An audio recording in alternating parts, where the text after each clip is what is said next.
We're live.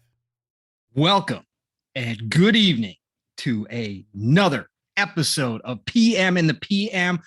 Pong and my brother Mav, who is right next to me here, not in real life, but right next to me on screen. That's right. We are back. It is Thursday, November the 11th, 11/11/21. That is a good sounding date because 365 days from today, 1 year from today, we're going to be playing Starfield already. To me, that is freaking amazing. But anyways, it has been one long week. We have, as you guys could see by the thumbnail, anniversaries galore to talk about, to reminisce about, to think about. So we are here this Thursday night to do just that. Chat, so many good people already in there. Thank you all for coming out and seeing us. Of course, I am Pong Soul, and my brother, Fun Speculation, aka Mav. How the heck are you, brother? What's going on tonight? Doing good, man. Dude, this is Anniversaries Galore, right? Because you talked Yeah. about a year away from Starfield, which is crazy if you think about that. But also, it's 10 years since Skyrim, right? Yeah. You got Go. about 20 years from Halo in a couple days, 20 years from Xbox in a couple days. It's been about, as of yesterday, a year since the Xbox Series X, and about the same for the PS5. Tomorrow. Anniversary. Yeah, it's crazy, man. Like, It is crazy. what a year it's been, and for our channel too. You know what I mean? It's been Yeah. been like No doubt. a year and 3 months or so, roughly a year, something like that. I think it's we're gonna have some fun diving into the past year, the past 20 years, the past 10 years, the past all the years on this anniversary special. Looking forward to it. Oh, heck yeah, man. Heck yeah. Also, before we start the show, happy Veterans Day. Thank you, anybody listening to us, anybody who has family that has served this country. Thank you for your service. We cannot forget that. The only reason why we get to enjoy what we enjoy here, which is video games, and the freedoms that we have in life, is due in large part to the veterans of this country. So happy Veterans Day to everybody out there that is a part of that. Thank you again for your service. We appreciate it so much, and it can never be said enough. I just wanted to get that out of the way as well, and make sure that everybody understood that we did want to recognize that. So now Nice on you, we've Pong. got Thanks for what? doing that. I said good Yeah, on you. yeah, Yeah, because yeah. sometimes that stuff like that, like I'm so focused on what we got to talk about for the Oh yeah, show, and it's like, oh yeah. hey, you know what I mean? There's real life too, you know. So It's hard to stop and sometimes yeah, and remember a lot of things like that. So no, it's definitely something that's been popping up all day, and I did make a mental note. Thankfully, my mental capacity still works from time to time, and that note actually ticked off in my head that hey, yeah, heck I got yeah, to say something about this.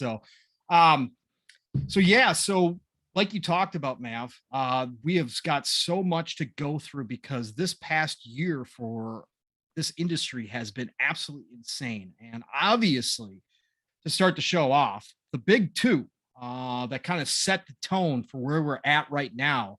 Current gen consoles were launched. Yesterday was the year for Xbox, obviously, in the series consoles, both the Series X and the Series S. yeah, And tomorrow is the year mark for the PlayStation 5 digital and physical release. So, kind of wanted to talk about this a little bit, man. Like, let's try to go back because last year there was so much craziness going on top of the world being in the middle of a pandemic, trying to figure all that out. You got two console makers, two of the biggest names in the industry when it comes to video games, trying to get brand new tech out to the world. You've got supply chain issues, you got shortage issues. It's just a logistical nightmare, to put it lightly. When you think about what Sony and Microsoft were both going through to try to make this happen. yeah, There's people at one point clamoring and saying, "Hey, just delay them, push them out another year. It's not worth it." yeah, People are in rough spots right now. You know, conversations like that were happening on a regular basis out there. Obviously we know that from a content standpoint, Xbox obviously got hurt, without Halo being available for the launch window, which is what they were hoping for, yeah. and had planned on. Sony had a little bit better handle on that. And so I just want to kind of take a look back, Matt, thinking back to last November, where we were at. All of us were so excited. All of us in this community, especially this community, was just so unbelievably hyped. We had Xbox announcing Their plans to acquire ZeniMax right before the launch. I mean, there was so much going into this. Craziness. Yeah. It was absolute craziness. When you think back to last November and you look at both of these companies, what stands out to you specifically about the launches and kind of that first, let's say let's just say through the end of 2020. What were your thoughts at that time? What do you, when you look back, what do you think about when you think of that time? I think that it was, first off, I think, wow, like they actually were able to get that accomplished during the pandemic, right? Because there was no retail stores, but were like barely open. You know what I mean? A lot of the hours at a lot of these places were barely operational, right? Like they have no physical in any of the stores, right? You had all the shortages and stuff that you're talking about as well. You have the bots out there trying to battle everybody to get their hands on these consoles and stuff. But seemingly, somehow, a year later, a lot of us managed to get one, right? And they're still selling out like hotcakes, both consoles. And they've had a lot of fun, great games over the past year to play. And in fact, if you really think about launch window, 1 year and stuff, yeah, like, okay, you can really go back and compare to some past launch windows and say, yeah, that was a little weak and stuff, but like there was so much added benefit to the consoles that it completely offset a lot of that for most people that actually got one. And it seemed like there was so much stuff to play and enjoy that it was like more than we've ever had really with the launch of a console, right? Like, Right. so because of all the stuff they put in with services for consumer, adding value to the games that you already own, plus also coming out with a lot of the enhanced versions of the games, and then coming out with we still got. You look at the first year; it's been 1 year with Xbox, right? And Right. look at this. You got. I tweeted this earlier from Xbox Game Studios, if I can find my tweet, because I made a little short list. There we got a Deathloop came to Xbox Game Studios, which was on PlayStation. Deathloop is a highly rated game. It came out within the first year launch window on PlayStation, right? That's a good thing for PlayStation, good thing for Xbox. You got Psychonauts 2, Flight Sim hit the console. You have Forza Horizon 5. Age of Empires 4 came out on PC, but it's still for Xbox Game Studios. Halo Infinite's coming right at the end of the first year. I mean, that's a great year. You know what I mean? And this is all within the first 1 year window. And that's not to even including the games that hit earlier, like Wasteland 3 and Gears Tactics. Then you also on PlayStation, you have like Returnal, you have Ratchet and Clank, Rift Apart. You have there's a lot actually to look back on and say it's only been a year. Really? Like, I mean, I know we like can always go, but hey, hey, there wasn't a whole lot compared to past generations, but holy crap, there's been a lot of great stuff. Like all these games that I just mentioned were all highly rated games, right? All really good quality games that we've had in the first year. Now, granted, a lot of them are cross-gen, but it doesn't matter because they look and play incredible. Like, it's been absolutely an amazing year for gaming in the midst of all the other craziness that was going on. So that's just kind of what grabbed me the most is like with everything that stacked against it. Yeah. Right. With all the stuff you were mentioning, but then you look back and think about what a year it was, and it's like, whoa, and it's, it's not going to stop now, it's just going to keep going. What about you, man? Like what stands out most? Yeah, I think again, the hype levels that were there leading up to launch were so incredible. And I think back to, you know, even to the pre-order announcements, right? With Sony's kind of debacle, not all their fault. When some of the websites decided to break the date and start taking pre-orders. I remember, again, I don't have a PlayStation 5 because I wound up selling my digital only edition, but at that time I was planning on having both of them. So, when I heard that news, I left work. I was like, what? They're breaking street date. This is going live now. And then I heard GameStop did. Thankfully, I have a GameStop close by my work. So like I left work and said, well, screw this. And when I got there, I got the last digital edition. Of course, there wasn't very many of them. I think that the store by me only had like 3 digital editions and had like 7 disc versions or 8 disc versions.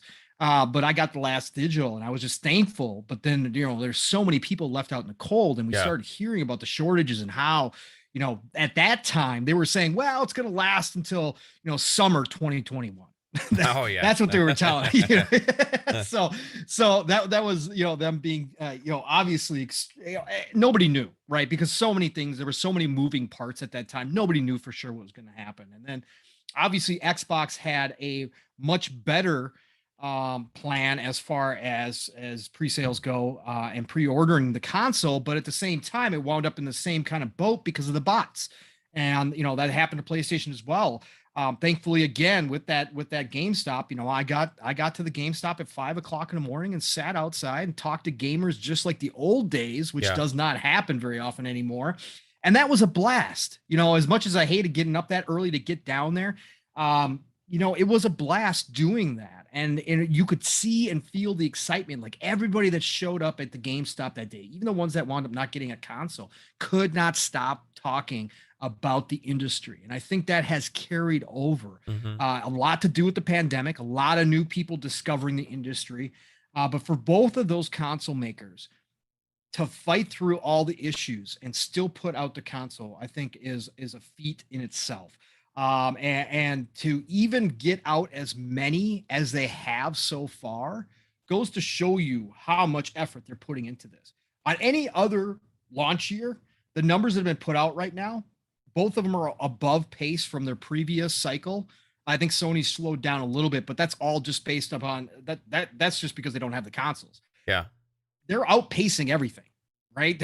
Both of them. And that to me is the incredible hype that was built leading up to that. And then of course, coming out and delivering a completely new experience to people. Like we were just talking about in the back room, the leap from 360 to Xbox One and from PlayStation 3 to PlayStation 4 wasn't a big leap. It was a leap to be sure, but it was not the game-changing type of leap, especially the original launch consoles. If you look at like a 1X compared to a 360, that's a little bit more drastic. Of course, that's more drastic. Compared to like the 360 to a 1 or like a PS3 to PS4 launch version, it was like, they looked better. You got games hitting 1080p finally and 900p and stuff instead of 720 and 540 and things like that. You know what I mean? But that was pretty much about it. That was about it. And this time you go from 1080 to 4K on an almost consistent basis, or 1440 up res to 4K plus the 60 frames and the 120 frames. Game changers, right? And absolute game changers. And the load speeds, all the little quality of life features that we now have that we never even knew that we were going to need. So I think that's what makes this generation special, and why it's continued, even though they can't build enough consoles right now to maintain or to supply every single customer.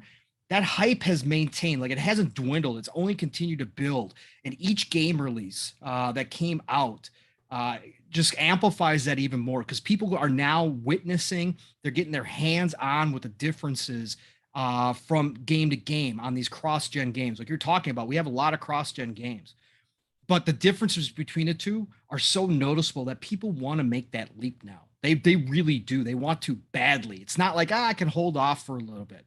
People want this stuff.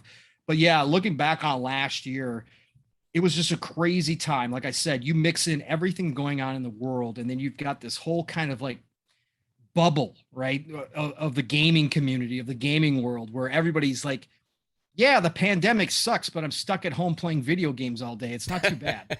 You know what I'm saying? You know what I'm saying? It's like it's this weird kind of dichotomy, or it's just weird. It's a strange thing to consider, but some people were actually really happy, and we as gamers, being gamers, didn't have as big a problem as a lot of people did being stuck in the house, right? So that was the cool part. But yeah, I just got to give credit where credit's due to both of these consoles. Yes, Xbox did have a light launch lineup. They did not come out of the gates firing on all cylinders. We kind of knew that was going to happen, especially people paying attention because of all sorts of things. Them waiting on the tech, the AMD, the RDNA 2 that's been hashed over a million times. Them waiting very late in the game to get the tool sets up because they were waiting for this. All that kind of stuff put them behind, and then obviously the loss of Halo. And on Sony's side, again, they had really good games. I mean, Astra's Playroom, yes, it's a tech demo game, but a lot of people had a ton of fun with Astra's Playroom. Sackboy went over really well as well. Then they came out with Demon Souls, right? So you did have some quality lineup on top of the fact that Sony had just put out like The Last of Us 2. Whatever you think about that game, it's still one of their big heavy hitters, right? And the Ghost of Tsushima, which was a surprise heavy hitter, right? Came out of nowhere and people loved it. They had just put out 2 big games prior to the PS5 launch, and they kind of hamstrung themselves at that point, because those games, had they actually pushed those to PS5, man, not that they needed it. Again, they were selling out because they couldn't make enough consoles, but they, again, had they pushed those to PS5, those would have been huge PS5 titles alone, right? So, but with the backwards compatibility, that kind of wipes out all of that, because you can go back and play these games. A lot of these games have gotten their updates. Sony's in the director's cut mode. They've offered that now for a while. Xbox has done the different route and is offering free upgrades on a lot of their games. So it's 2 different perspectives. But now, like you were talking about, Mav, as we went through this year, and Sony has put out all these solid games for the first, 8-9 months, right? The final one being here, Ratchet and Clank, or again, you could go Kena if you want to go Kena.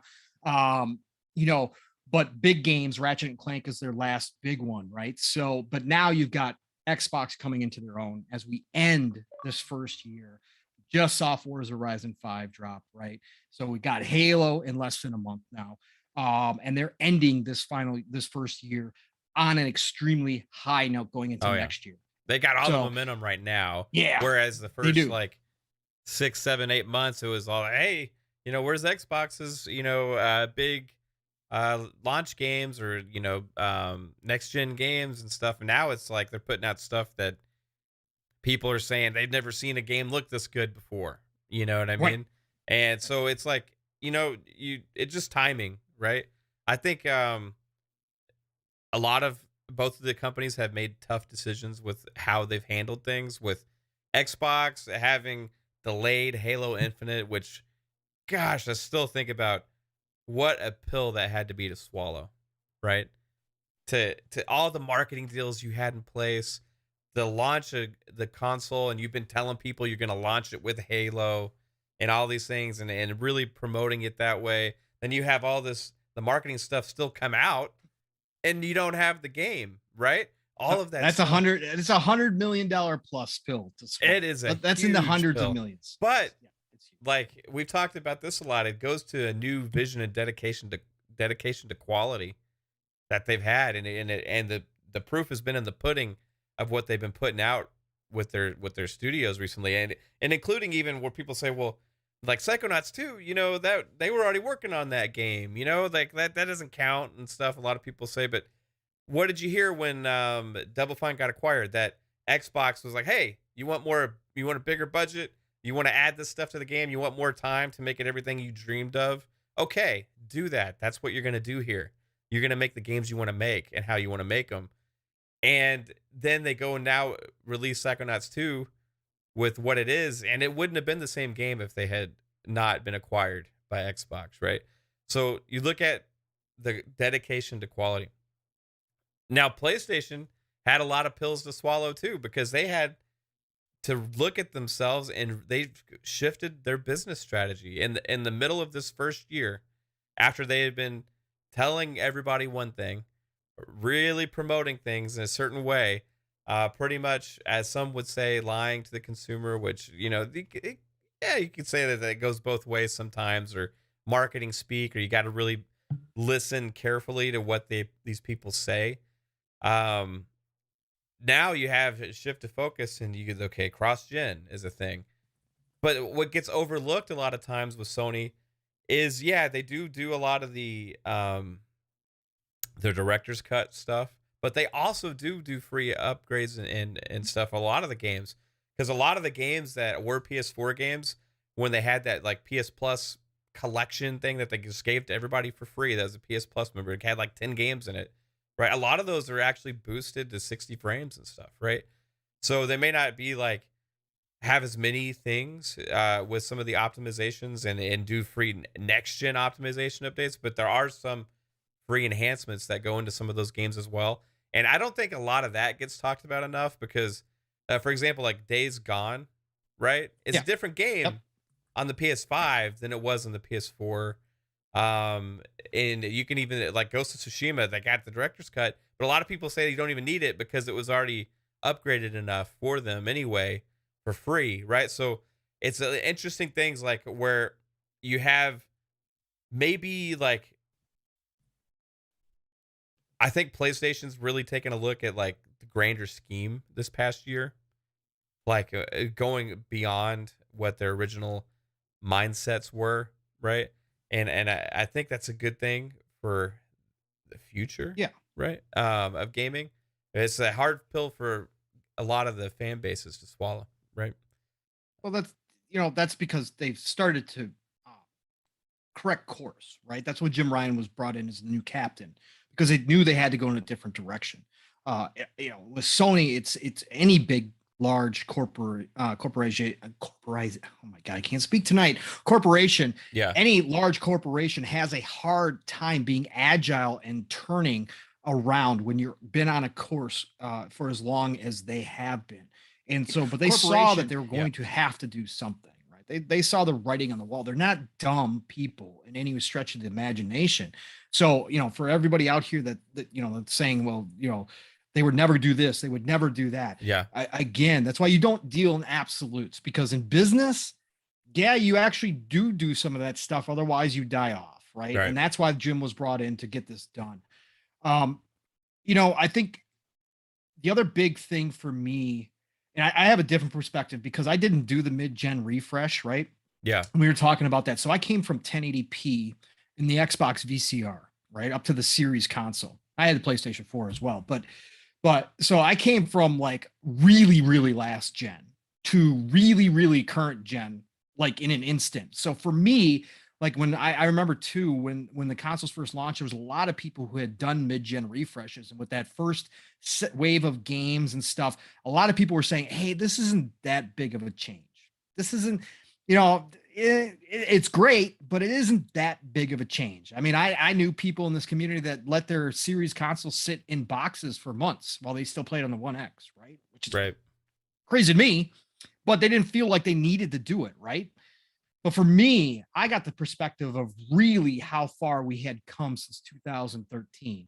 And so that was an eye opener, because things like frames per second, stuff that I didn't care, that I heard PC people talk about it all the time, and I was like, yeah, whatever, PC, whatever. That's great. I'm still not going to game on PC. To be able to experience that for the first time and really realize how much of a different experience that was, really brings into focus what this has meant. Because again, we were talking about that technology leap. Some generations aren't the big ones. Some generations don't feel like that big a gap. And like you said, with the mid-gen refreshes, I can definitely see how people felt that with 4K 30, 4K 60 on some titles. But I didn't even have a TV that could put up 4K, so I didn't care. But once I got my OLED and got my series console hooked up to it, like all of that changed, and it was dramatic. Like old games that I've gone back to now are completely new games to me, almost at certain points, because it does not act, look, or feel The same like one. Yeah. like the same game anymore, right? Skyrim. And that's yes, Skyrim, perfect example. Skyrim, right? Hadn't touched it since the 360 days, right? So hadn't touched it. Had seen videos, watched people play it, just didn't touch it again. Didn't buy any of the new versions, nothing during the whole last gen. To go back now and see what it is, yes, you can tell it's a 10-year-old game. You can tell. Again, I'm not going to sit here and lie to you. You can tell it's a 10-year-old game. But because the game is so good, now with all of the upgrades that they have actually done to it, and because I'm not one of those people that have played it 100 times over, I put like, I don't know how many hours, 400 or 500 hours into it the first time. But because I'm not one of those people that have gone back to it, this is a completely new game for me now. You know, I've been sucked into it. Over the past 3 weeks, month now, I put in probably over 100 hours at this point into that game again. And I'm experiencing almost every single scenario, almost. There's stuff I remember. I know some of the lore and I know the background better than I did when I first fired up on 360. But for me, playing this on Series console, it has been like I just got a brand new game. And that is the craziest part about this gen so far, I think, when we look back on this. Again, I can't wait to get my PlayStation 5. Again, it's not a priority for me. There isn't a game out there right now that I need on PlayStation. So for me, I have so many games on Xbox that it doesn't even matter to me at this point. But I do want to experience PlayStation. I always get both, I always get both consoles each generation at some point. So for me, that is still important because it does offer something different. And there are certain things about PlayStation I do really, really like. And so I do want to eventually get one. But I think that both companies have done such a great job. And third parties, let's not forget about third parties. Ubisoft carried the current gen through the first part, right? Without their games, it would have been pretty slim pickings, right? Without Assassin's Creed and without even Watch Dogs was big for a while because everybody was just looking for something new. And obviously Watch Dogs came out with that beautiful ray tracing, which we hadn't seen in a video game yet. But I think they've done such a great job putting out so much content that even if it isn't like the heavy hitters, like your Forza Horizon, like your Halo, like Sony hasn't really put out a heavy hitter yet. I mean, I know some people like to say Ratchet and Clank is, but look at Ratchet and Clank's history. It's not a heavy hitter. It's a great title. It's a fun title, but it's not one of their big ones. So, and picking up that slack in the meantime has also been huge to keep this momentum going as well as we look back on this past year. Man, when you're playing, because you've got both now, right? So when you're playing PlayStation, or when you're playing Series consoles, what's one of the features or a couple of features that most like you still to this day, even though you've been playing, especially with Xbox, you've been playing since day one on it for the past year. What's still a feature or two that still to this day you catch yourself going, God, this is good. Like, I can't believe we lived without this for the past 30 years of gaming. Like, what's one or two features that really stand out to you on either console? Yeah, there's a couple. Just the SSD speed, like. Hands down, for me, that's like the biggest change. The games perform better. They had 60 frames and all this stuff. But with the SSDs, like just being able to like flip between games really quickly, the user interface is fast and smooth. Everything is fast and smooth. It just creates this way better experience where you're not fighting things. Everything's loading quickly. And it's smooth. If you want to play this game, okay, even if let's say your God forbid, your Xbox or your PlayStation crashes, getting back into the game takes like 10 seconds, right? It used to be such a pain in the ass. You're like, oh my God, I got to wait like 5 minutes and do you Twitter the whole time. Yeah. You could be checking your phone the whole time. Now you can't do that anymore. It's crazy. But now it's like, oh, okay, you're right back into it in like a few seconds. So that's one thing. But then the other thing is what you were just talking about, what we've been talking about, and it's and I made a video about this before the consoles launched, right? Yeah. About going into this generation. This was the thing I was most excited about because they had built this console with the promise of back compat, and they had recently announced a lot of the features and stuff. And I made a video, and I made it because I was thinking about it. Like, this was the first time ever that I could think of really going into a whole console generation where they really focused on that being a priority, right? Because even on the Xbox One, they went back and added that functionality, right? Because of consumer requests and stuff. That's one of the things that Phil did. One of the first things that they did when taking over. And I remember looking at it and being like, wow, this is big, especially in the day and age going digital with gaming. It's not only big and it's important and it's a great feature, but it's a necessity.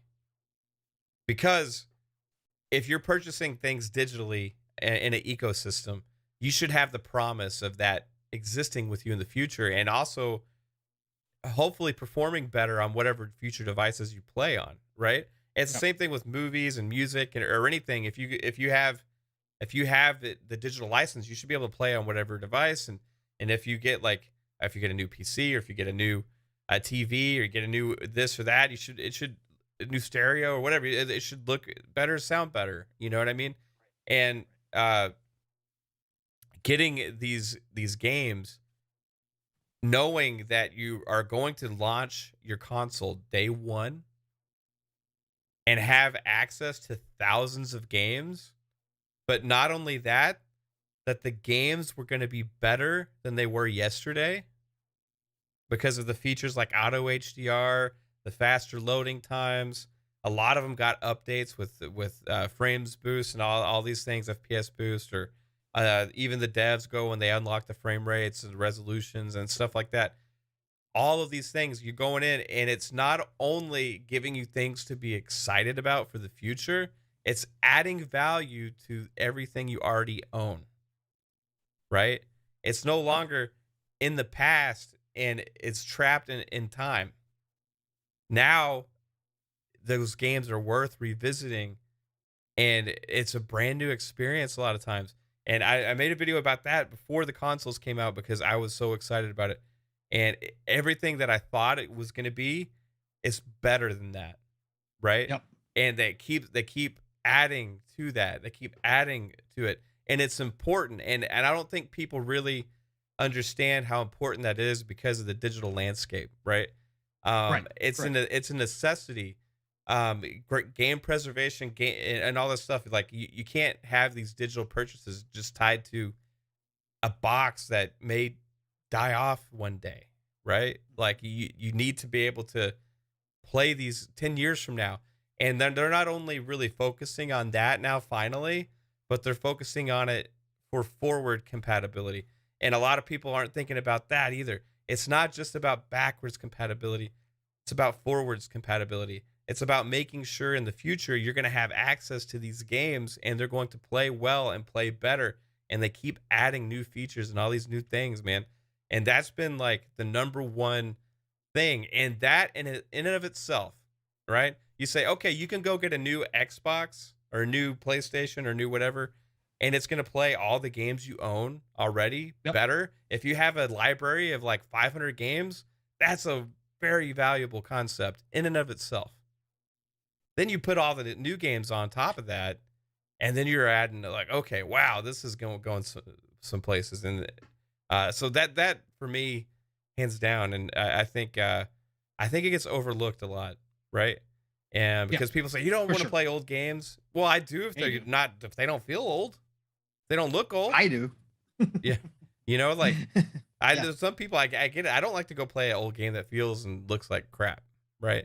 But if it doesn't, then I want to play that. Like a lot of these old games, some of them look better and feel better than some of the new games that come out, right? Absolutely.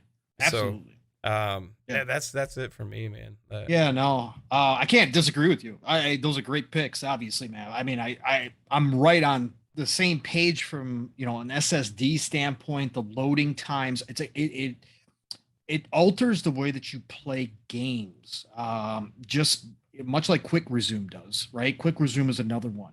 It alters the way you play games now and how you are interacting. You used to have time between loading screens. So let's just take Skyrim, since we brought it up, and we're talking about Skyrim later because it's 10th anniversary. But Skyrim used to have a time to go freaking warm up a hot dog and come back between some of the loading times. Yeah, back going in the a day, door right? was a dread. Just like, oh, I don't want to Yes. open the door to the house again.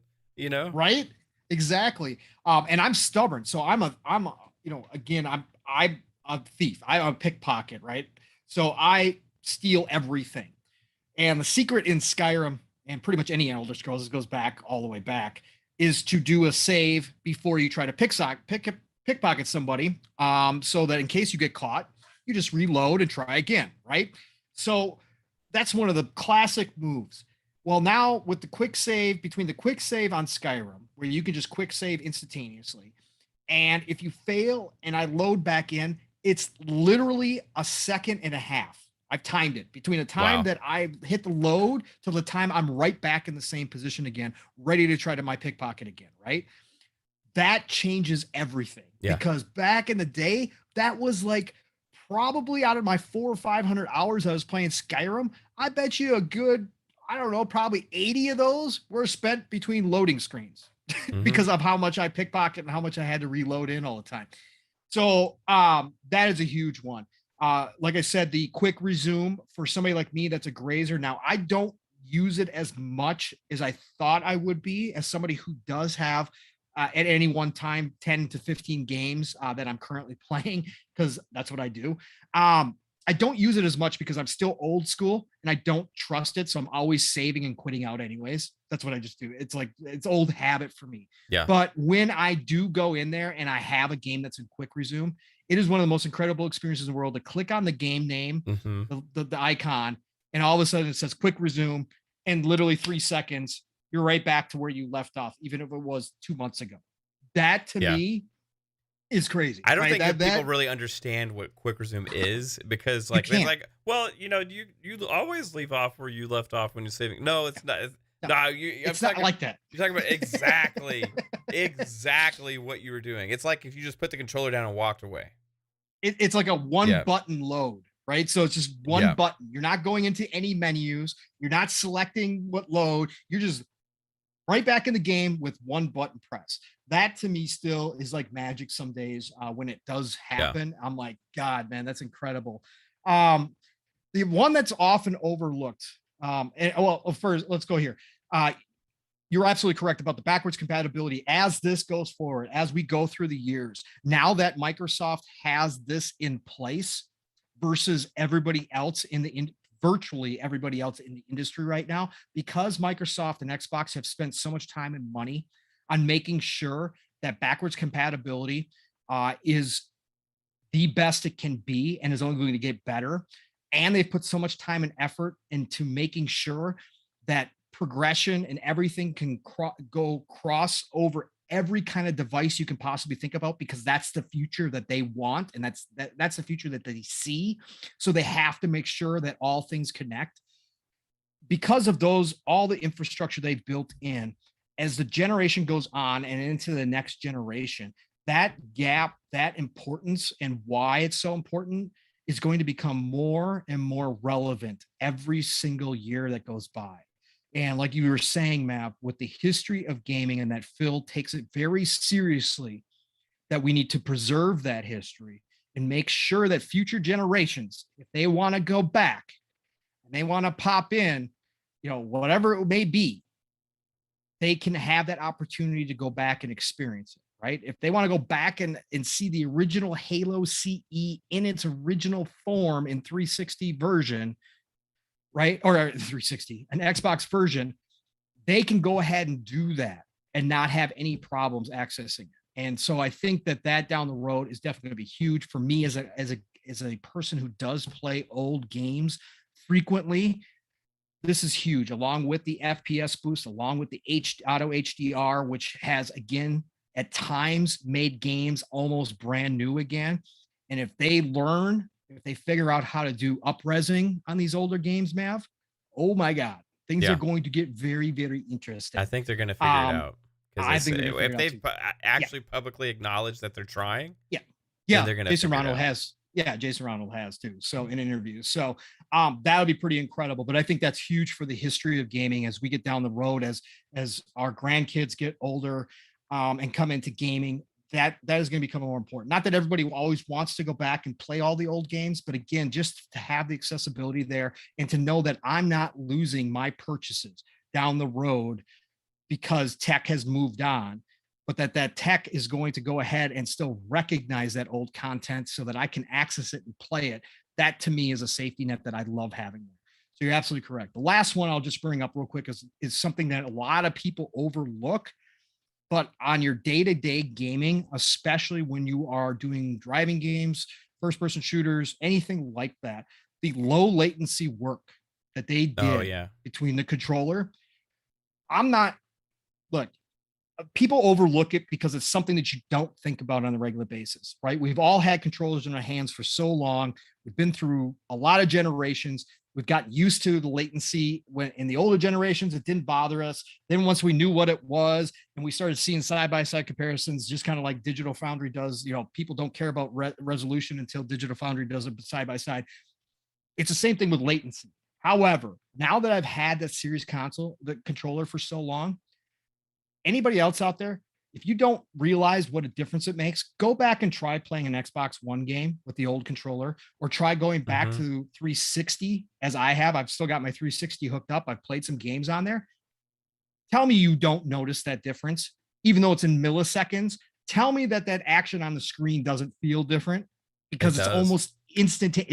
It does. It's almost instantaneous. And you combine that with the 30 frames that you're stuck in a lot of times, then it's like it's jarring. Like Forza Horizon 5 on the One X. That's the thing that jumps out to me the most, actually.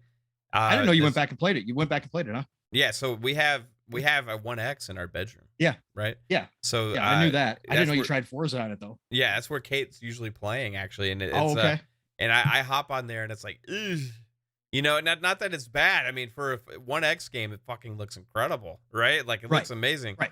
But compared to a Series X, the immediate thing is the feeling of the controls. You remember when we talked about the feeling of the controls with Forza? I don't know if it's maybe just because it's like I've been playing the Series X, and like that's the biggest difference for me, because the 60 frames compared with that and the latency and all that stuff, the controls just feel so much tighter. Hey, we got a $5 super chat from Vic the Click. Shout out to Vic. Course. What's up, Vic? He says, yes, we live. Hit that like button. Yeah, I appreciate. We got 25 likes right now. 58 concurrent viewers currently. Thank you everybody for watching. Hit that like button. We appreciate it. It helps a lot. It helps get the channel out there. Helps get the push the stream and video out to the YouTube community. If you like what you see, if you like what you hear, appreciate you all. You want to say hello to some people, Pong? That's what I was going to do, brother. You're reading my mind. I can tell. To do that. You're itching to do that right now. Let's see here. Yes. So who do we have in the house? Look at Kaitlin. Hey, shout out to Kaitlin. Kaitlin, love to see you. And thank you so much for all the graphics work that you do and the thumbnails. I do appreciate you. Awesome to have you here. UK Lad is in the house. Crazy. Louis Game, the man who has earned every bit of that. Crazy. Brother, good to see you. Sappho is here. Doom Reaper. Marlesco, what is up, my friend? Awesome to have you here as well. Who else we got? We got Pixelbit G. We got SoulCon. SoulCon's in here. The General C, of course. Brother, how you doing? We've got Tim Allen. Is that Tim Allen? Can't help it. You see that name, you got to. Dad jokes. What are you going to do? All right. Tim Allen is here. Nix, of course. Brother, good to see you. Dr. Dinglenut. We've got Invader Gaming. What's going on, Invader? Good to see you in here checking us out. Mike Lowry's in the house. Who else? Skeezer Prime. What is going on? Tell me if I miss anybody. Vic the Click, we already talked about. Jasper, of course. Jasper, good to see you, man. And then we've got, let's see here. Andrew Cullinane. If I'm saying that right? He's loading the dishwasher as we speak. Oh, well, enjoy loading the dishwasher. I'm glad we could be entertaining you while you're doing your duties. OCDgamer is here. Rick Payne, of course, is in the house. Buddy Rick. Enzo, what's going on? Who else we got in here? Stuff Sean. Stuff Sean, of course, brother. Good to have you here. I could just, if I could just remember everybody I said hi to. Shrub Shark is in the house. Outbreak podcast is here as well. Good to see you both. Did we get Geezer? Yes, we did get Geezer. Geezer. Cool. Siki is here. Siki, good to see you as always. You're always hanging out in these chats. Who else we got? Anybody else that I missed? Phasma, of course, stopped by. Phasma, beautiful to see you, my dear. Thank you for stopping in and checking us out. Black Card 1, what's going on? Who else we got? Papa Woody is in the house. Alvin is also here. Alvin! Robert Hart. I knew you were going to do that too. I was going to say, where's the chipmunks? But, hey, I heard you're for sale, Alvin. 300 million? Yeah, the IP. Yeah. I'll be for sale for 300 million. Yeah, me Doesn't too. even need to be an IP. Robert Hart, I got you.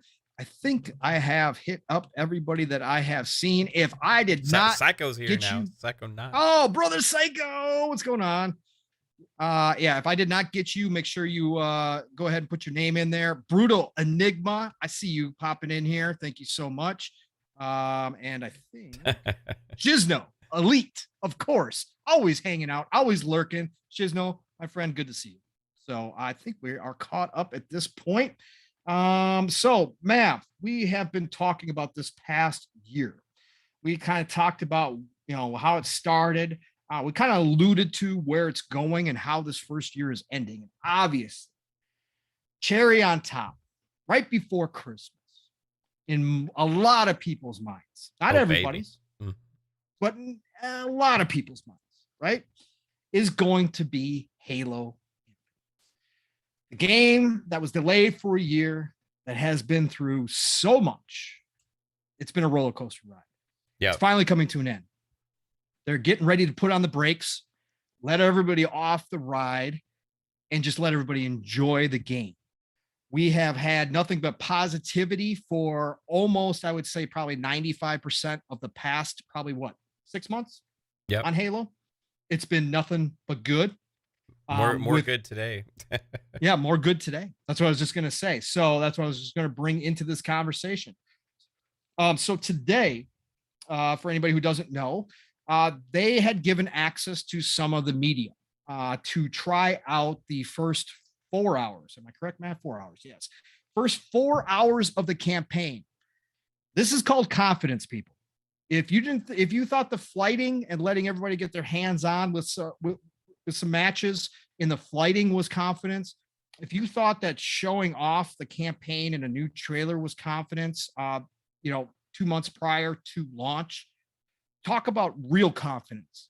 Inviting the media in to sit down and be able to play 4 hours of the campaign. A campaign that has had so many questions about it that even after the last trailer, we were still talking about, what is this? Is this Far Cry? What are they doing? How's the Halo community going to take this? Are they going to like the changes? Is this just 343 copying, that open world fad that has exploded over the past probably 5 years? What is this? What are we doing with Halo? Is this going to obviously live up to the old Halo, from a standpoint of the very strong narrative driven, much more focused, linear type games, or leaning into the sandbox? Is this going to take away, or is this going to add to the game? So through all these questions, what do? They go get some of the biggest media sites, IGN, Game Informer among them, bring them on in and let them sit down and get hands on. Not just watch, not just see a new trailer, not just get pointed out some things, but to actually sit and play the game as it stands. That was a huge confidence thing for me. Mav, I don't know if you had a chance to watch the videos. I know you've been busy all day like I have been. I did watch them. Obviously one eye on work, one eye on the video itself, but I did watch them. Some really, really positive thoughts came out of both of them. I was very impressed by what was being said. So what did you, if you had a chance to watch them, or if you got to read some of the breakdown of those previews, what did you come away today thinking about what these media outlets saw during their run with Halo Infinite campaign? I think for me, it is setting a lot of people's minds at ease about the campaign and what it's going to be, right? Because like just going to a quote, even just from Game Informer, this pretty much sums it up, right? Based on the extensive demo they experienced, players looking for that classic Halo campaign structure won't be disappointed. That's from the Game Informer, who has a lot of. They actually have like a 20-page or something like cover blowout for this game coming, which is another sign of confidence as well. They do say that the alternative path through the game sets Halo Infinite apart from what has come before. So this is an evolution, but still not disappointing people that love the traditional classic Halo campaign. And again, kind of like when we go into how did they find that perfect marriage for Halo Infinite's multiplayer, right? It's like everything the new players want, everything the younger players want, and everything the Halo traditionalists want somehow melded together in this perfect mix that is some kind of new age Halo fun that feels classic and feels new all at the same time, right? And what I'm getting from some of the stuff that I've been looking through and reading is that's kind of the same magic of the campaign. Right? Now we obviously don't have any reviews yet, right? But from what we've seen visually, it looks great. What we've seen from the people that have gotten to play it, and they said extensively from that demo, it doesn't seem like they were saying, hey, you have to just go do this, you have to go do this, and just really they kind of let them have at it, you know? Yep. It seems like they were very pleased by what they've played, and it's hard not to read too much into it before we get to reviews, because previews are always one thing. I remember being younger and being really frustrated all the times at how all these previews made these games sound amazing, and then the review comes out and they gave it like a 5, right? I'm like, well, your previews all were glowing, you know, like how can you have all these previews saying all these great things, and then your reviews says the game's trash, right? So I never put too much stock into previews anymore. I learned that a long time ago. However, just eyeball test, and based on what we've seen from the multiplayer and combining all of these different kind of previews up into one thing, it's kind of looking like, hey, Halo's back, not just in multiplayer way, but it's also looks like it's looking like it's going to be back with the campaign. And I have a lot of hope now for this, because that was the one, that's like the one last check mark I think they got to hit for this to truly be something special, right? Because, you know, you can have all the other stuff, but if you really screw up on the campaign, doesn't matter. People are going to be upset because they love Halo that much, right? So if I'm hoping that all of this is a good sign, and it looks like it is to me. Well, did you have a chance to see some stuff? Yeah, I did. Yeah, I guess I'll give my points, and then I'll follow up with you a little bit more here. Yeah, I did get to watch them. I really focused on the IGN one with Miranda Sanchez. Yeah. I was pleasantly surprised by her reaction to the game. I thought she brought up some very, very key points. She actually went really, I think she took this 4 hours to heart, from the standpoint she was going to try to answer some of the major questions that were out there. Which is her style. And I think which is her style. Exactly. Yeah. It was fantastic. You know, again, and she, you know, she prefaced her piece by saying that she still has questions about the story, but of course, because they're not going to give away the story in this preview, right? They're not going to do that. So she didn't get to see enough of the story to get a good feeling. She said it seems like they are definitely on the right track. You know, and again, she touched on some key points. She did not see any sign of Prometheans in her preview. You know, nor did she see any flood.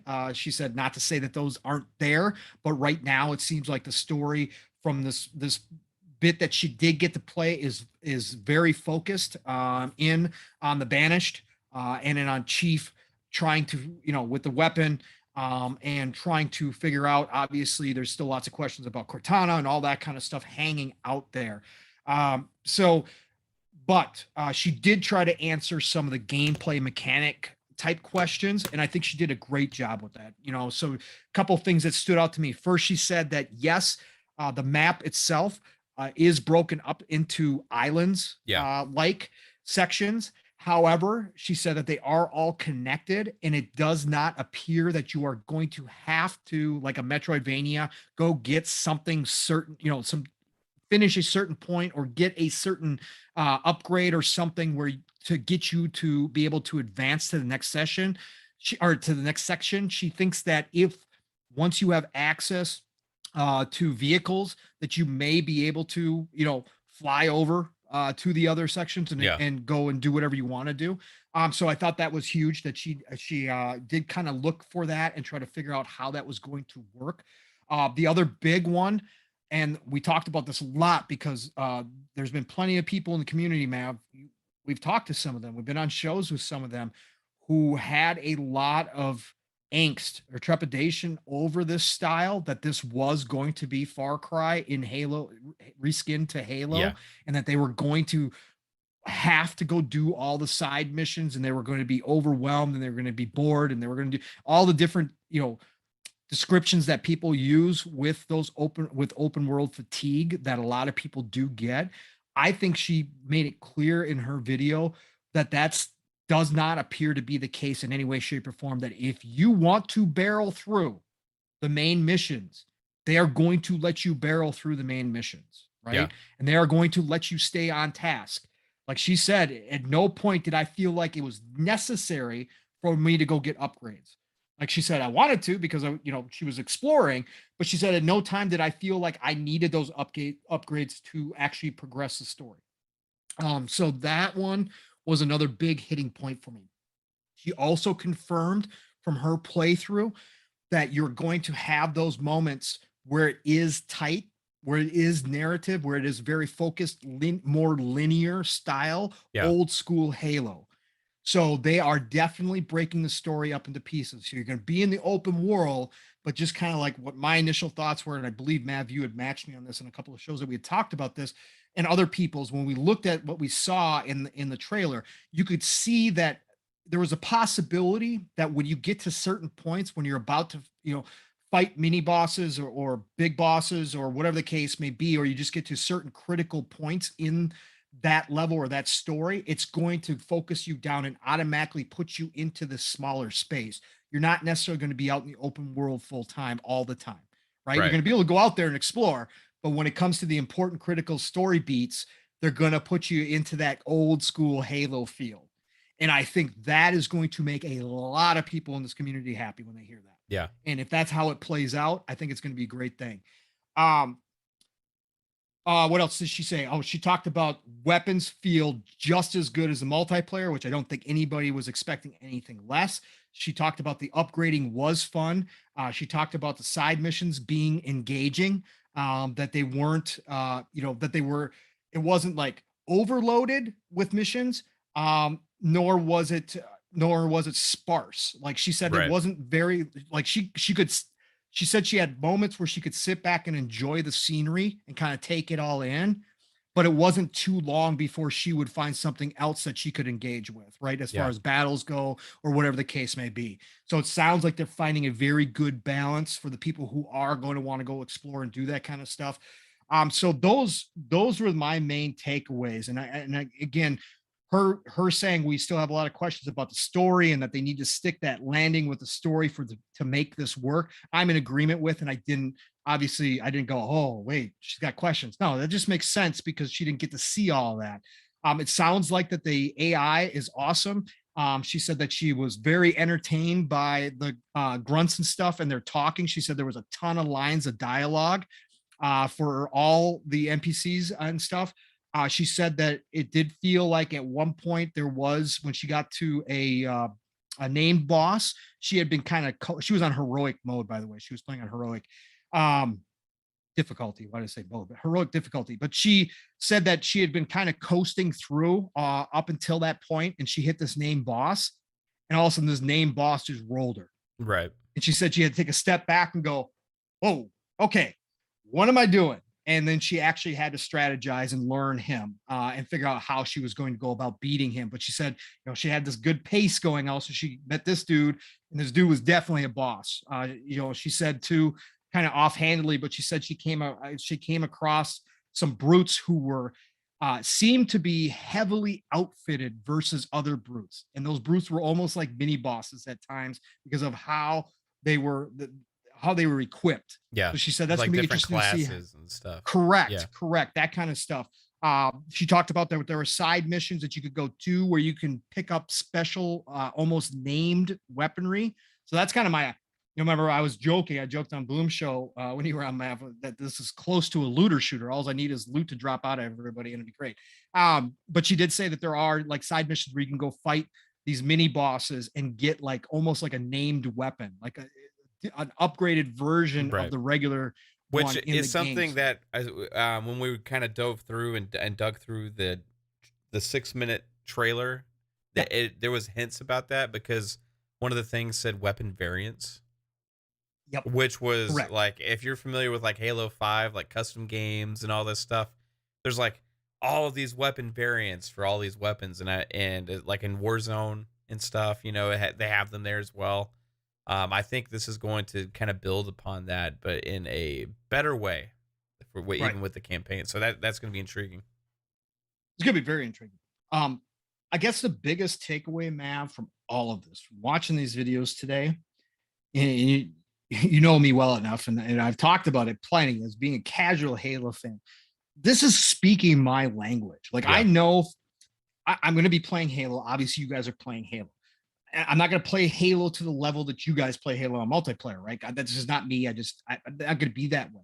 But this is truly, and I've enjoyed all the Halo campaigns for what they are. But honestly, this campaign is something I see myself going back to time and time again. And especially if they make the DLC, if they actually go through with their plan with these seasons and introduce, new, smaller campaigns or new missions or new characters or whatever the case may be, I can honestly tell you this is gonna be one of those games that I make time for to go back into again. Wow. And especially when that co-op hits. Again, that's the only thing I can think of every time I see this campaign is, my God, in co-op, this is going to be so good. Playing around with other people and just causing chaos, because I can't imagine what we're going to be able to find in this thing. But again, for me as a casual Halo fan, this is speaking on so many levels to me.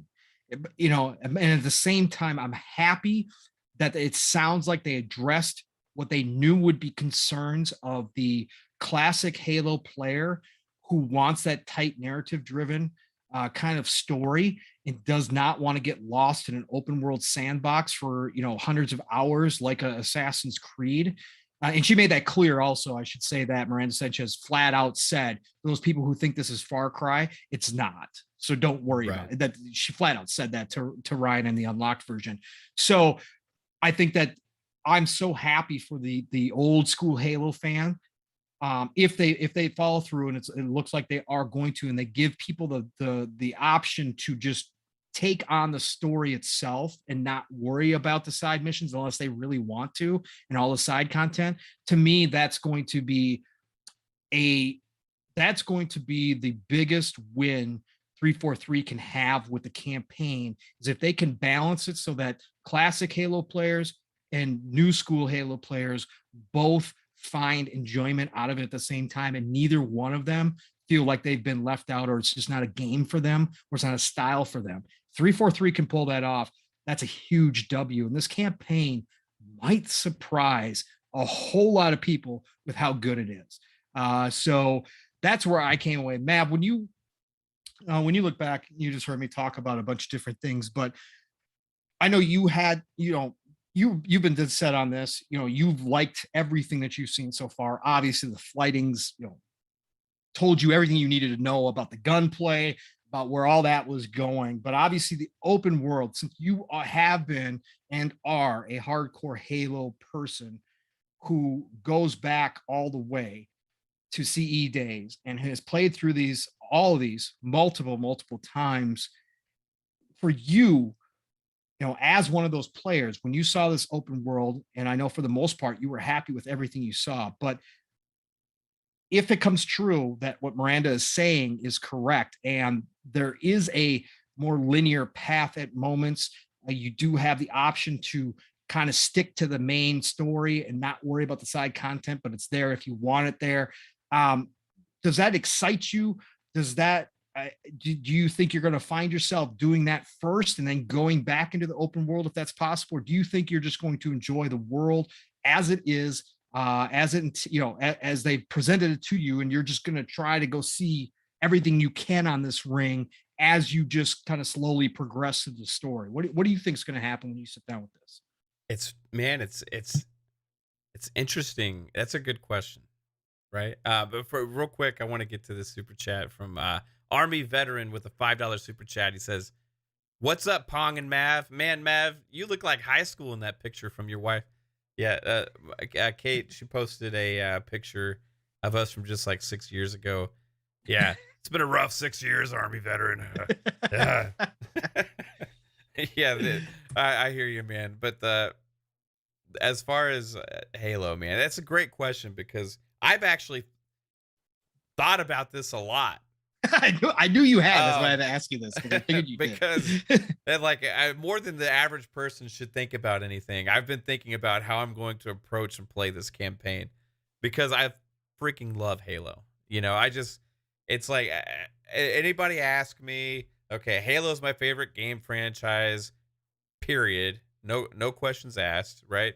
My favorite game of all time is Halo 2, period. No questions asked. It has my favorite lore out of anything, period, right? Just taking it all in from the games and all that stuff. Just like I just am fascinated with the world and everything that they created, and that goes all the way down to the music that they made, to the characters, the enemies. Some of my favorite characters of all time, including like the Arbiter and stuff like this. So when they inherently change the formula, right? And you go into this and you're like, what am I going to do? How am I going to approach this game? Because I'm so used to Halo. Okay, point A to point B type gameplay. Yeah, they open up at times. You know what I mean? Sure. But the thing that I always think about is the feeling I had when I first played CE, right? And I step off the Pelican onto the Halo ring for the first time. And you look around, that feeling of what am I going to do? Where am I going to go? I got to figure this out, right? That was a first at the time in gaming for me, that ever had that feeling. Because games at the time, like I had never had it look that way before, where I'm like, where do I go? What do I do? Right. And of course, this is going to be that. I'm hoping it's going to give me that sense of wonder and awe about being on this ring. You know what I mean? Like I want to get dropped in and just let it. I don't want to worry about gameplay systems. I don't want to worry about going and looking for specific things for a gameplay mechanic. I want it to feel necessary for the story. You know what I mean? Mm-hmm. Correct. And I got you. And I feel like the way, from what I've seen in that 6-minute trailer, is the upgrades and the way they're implementing that tech, and even with these like little side trailers of like showing like the scientist that was building the grapple shot. All of these things are kind of intertwined with story and not just gameplay mechanics. You know what I mean? And not open world systems. You know what I mean? It's like built in the purpose of story and narrative and serves a purpose story wise. And what I want to do is get on the ring and just feel like there's some purpose for me deciding to go what steps I take next. Right. Yeah. And I'm just going to let that guide me.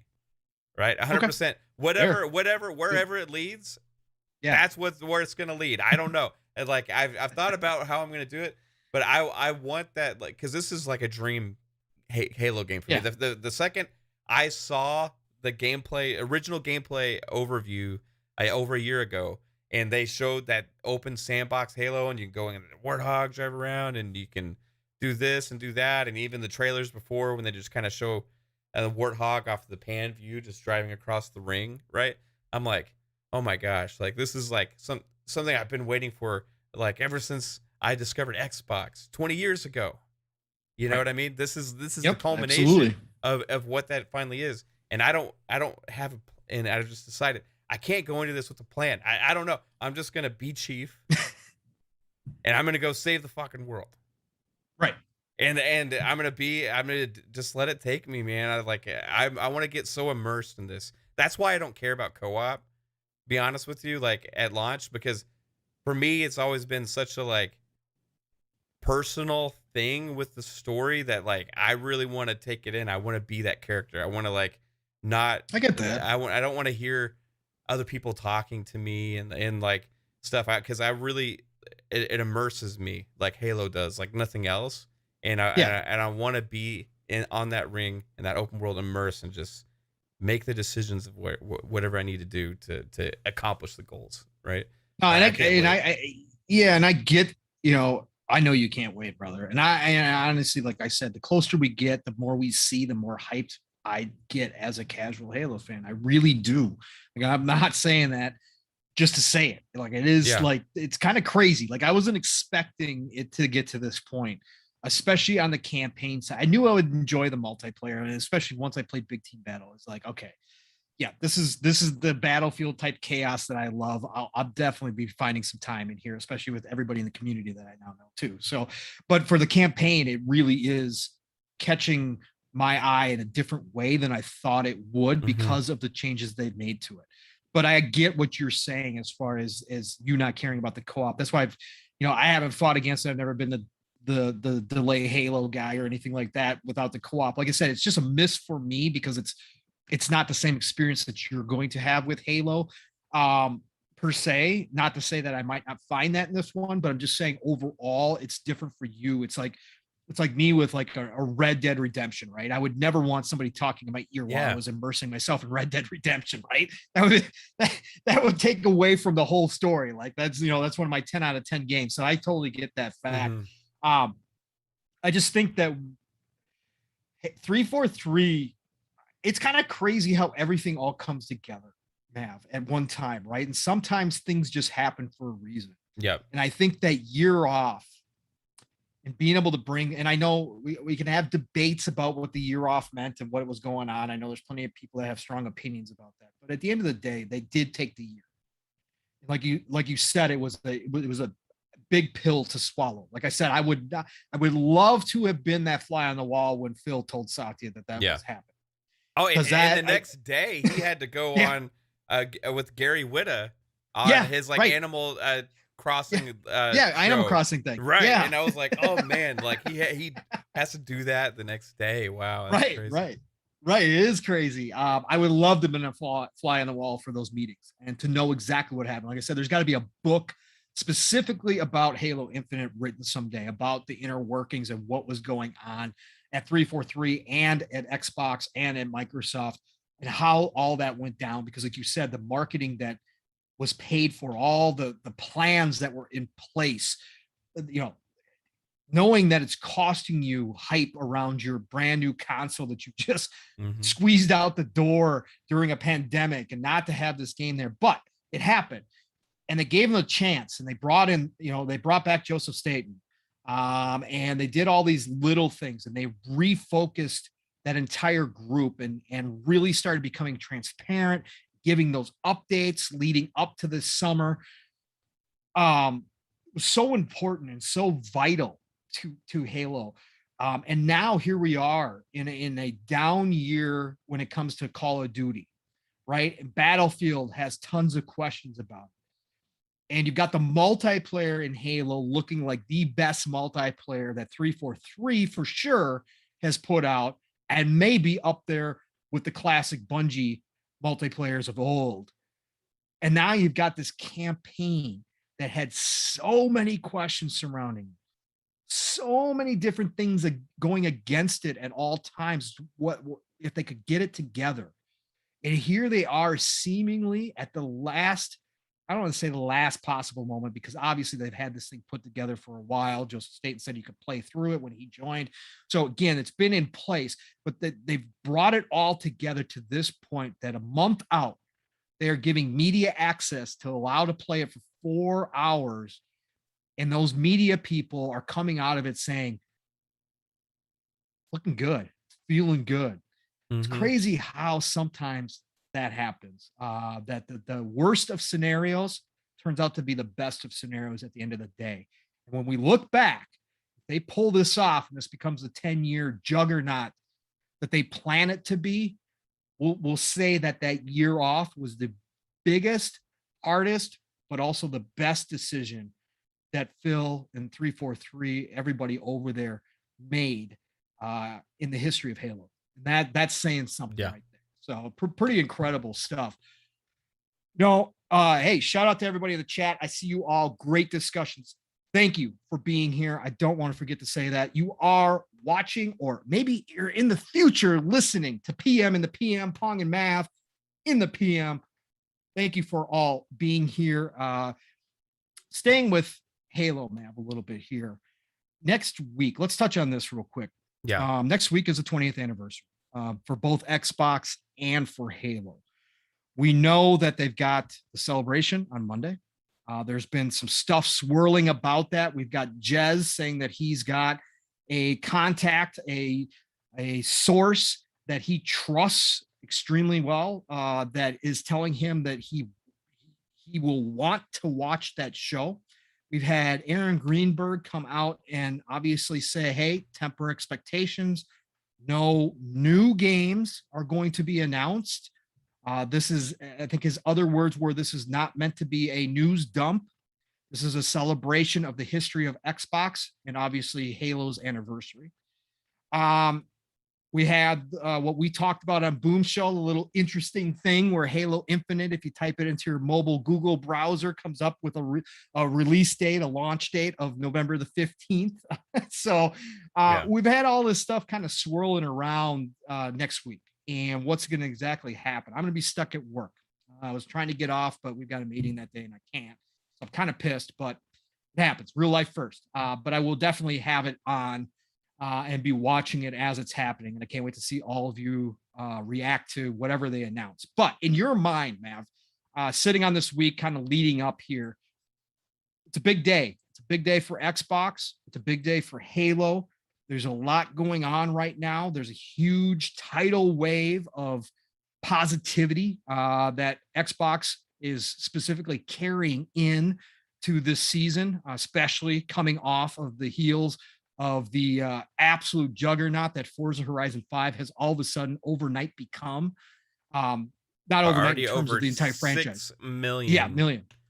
Yeah. Insane. I'm talking about in terms of time frame here. Yeah. I'm talking about the franchise as a whole, obviously. I know Forza's been big for a very long time, but Forza Horizon 5 has taken the world by storm in a way that other Forza Horizons has not in the short term. They've done well in the long haul, but in the short term, this is the biggest launch that, well, Phil came out and said it's the biggest Xbox game studio launch in history, right? So that tells you something.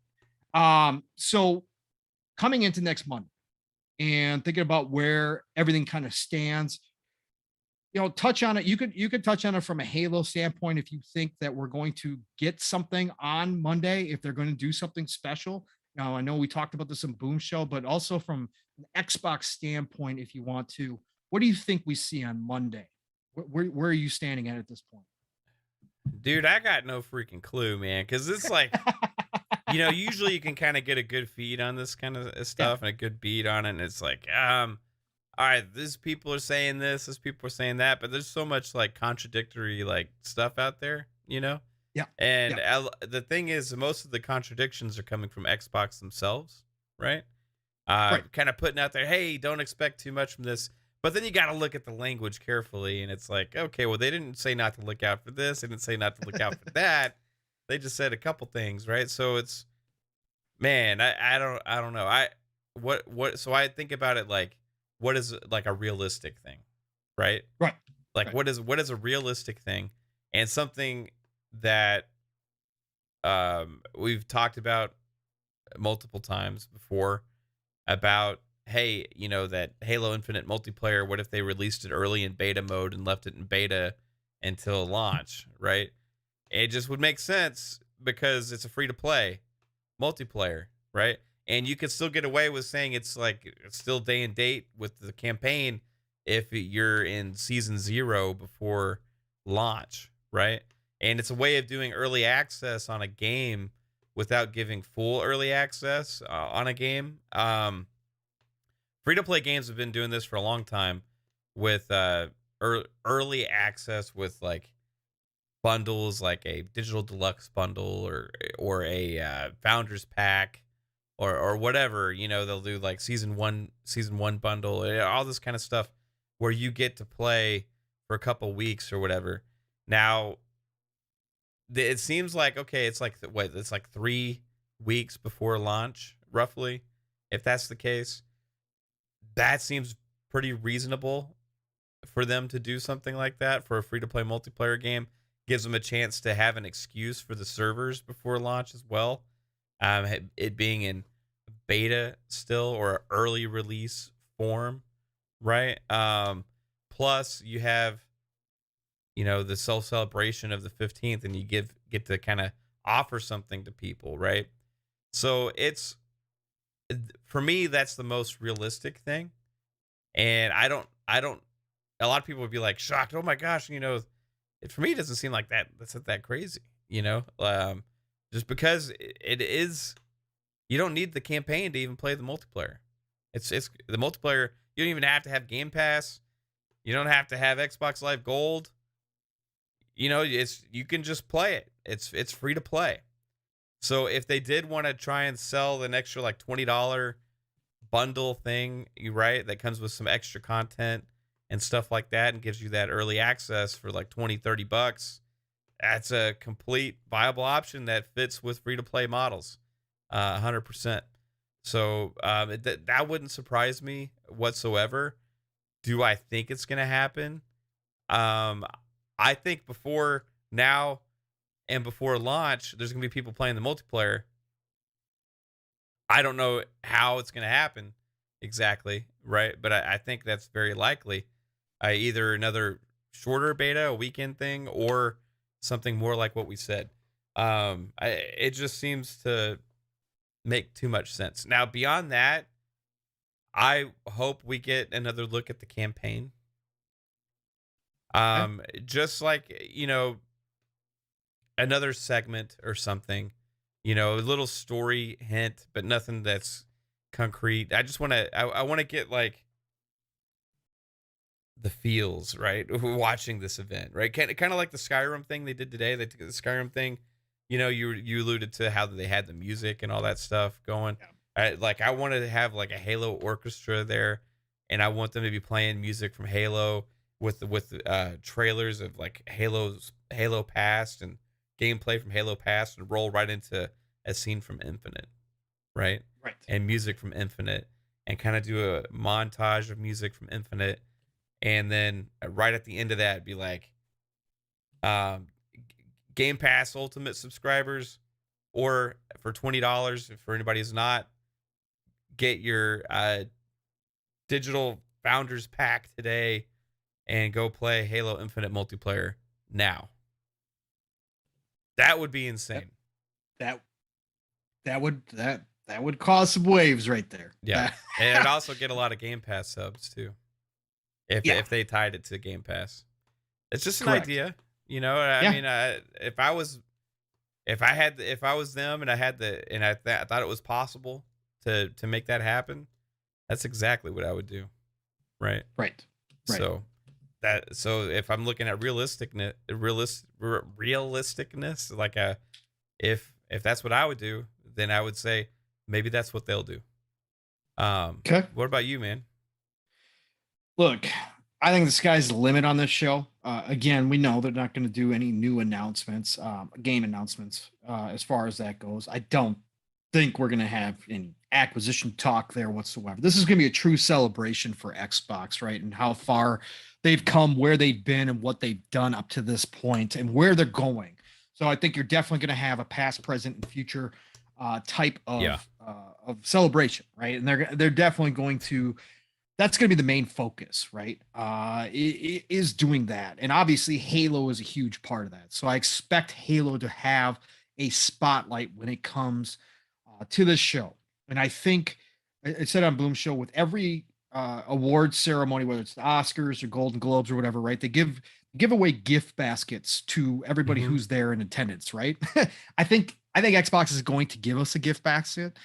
It just depends how big that's actually going to be. I'll take another Series X Xbox. You know, I'll send you the address. All I gotta do is watch. Would that be great? Oh my god! Phil just comes out and goes, "You get one. You get one." Does the old Oprah meme? That would be fantastic. So I think it's just how big they're going to go with this thing. Again, when it comes to Halo specifically, do I think they're going to drop the game? No, I don't think they're going to drop the game. It was fun to talk about on Bloom Show, but obviously that's not realistic for many reasons. But it's cool to think about because, again, me personally, if I was Phil, yeah, I'd drop the nuke, right? I would just do it, just to create the waves, because the hype would not. There's no way possible you could give more hype at any one moment than if they came out on stage and said that. Yeah, you get some backlash for it, but at the end of the day, it would be the biggest thing ever to have, one of the biggest things ever to happen in video games. So I would do it, but they're probably not going to do that. I think realistically, I think if you had to ask me for the highest percent chance, I think we get another flighting. And I think they open it up. I don't think they go full beta on it. I don't think they keep it open through launch, but I think they do pretty much give you the full boat with this flighting and let people go wild. And I think that would do a couple different things. It would allow them to stress the servers more, because you know how many people are going to jump in this time around if they just make it open for everybody. You know exactly that they're going to be able to see how the servers respond. Again, there's no way they could possibly prepare for what's going to happen on launch day. It's going to be insane, especially after this Forza Horizon launch. I'm sure they're probably going, "Oh boy, that's Forza Horizon 5. We're talking about Halo, free to play for everybody." Yep. Yeah. Okay. So I think that's one thing. And another thing would be the anticipation to open it up to everybody, make it not an invite only kind of moment. Give everybody, let's say they open it up from Monday through Monday, right? So they open it up for the week. That would be huge. That would be everybody. I mean, all the other games out there would hate them for it, but I mean, basically everybody be playing Halo for the next week, and you give everybody that crack addiction that you want. For all the people that don't already have it, like you said, man, you steal. All you guys, like, ever since they shut down the servers after the last flighting, have been crack fiends. You guys like thinking about how we're going to get able to play next Halo, right? How we get, they need to do it again, right? And I've seen so many people like you guys. And again, even me myself, I kind of miss it not being able to hop in there because I was having such a blast with freaking Big Team Battle. It was ridiculous having full squads, man. It was insane, right? Playing with Wandering Dutch and those guys and you guys. It was just absolutely chaos, but it was so much fun. I kind of miss it too. But to give everybody else that taste, everybody who maybe missed out or didn't have the chance, and then just the people in general who didn't get the invites or anything, to give everybody an opportunity to get that taste of it and go, "Oh, this is what everybody was talking about." Okay, now I get it. Leading up to launch, that is going to be a huge deal for them. So I definitely think we get another flighting, and I think it'll be an extended one.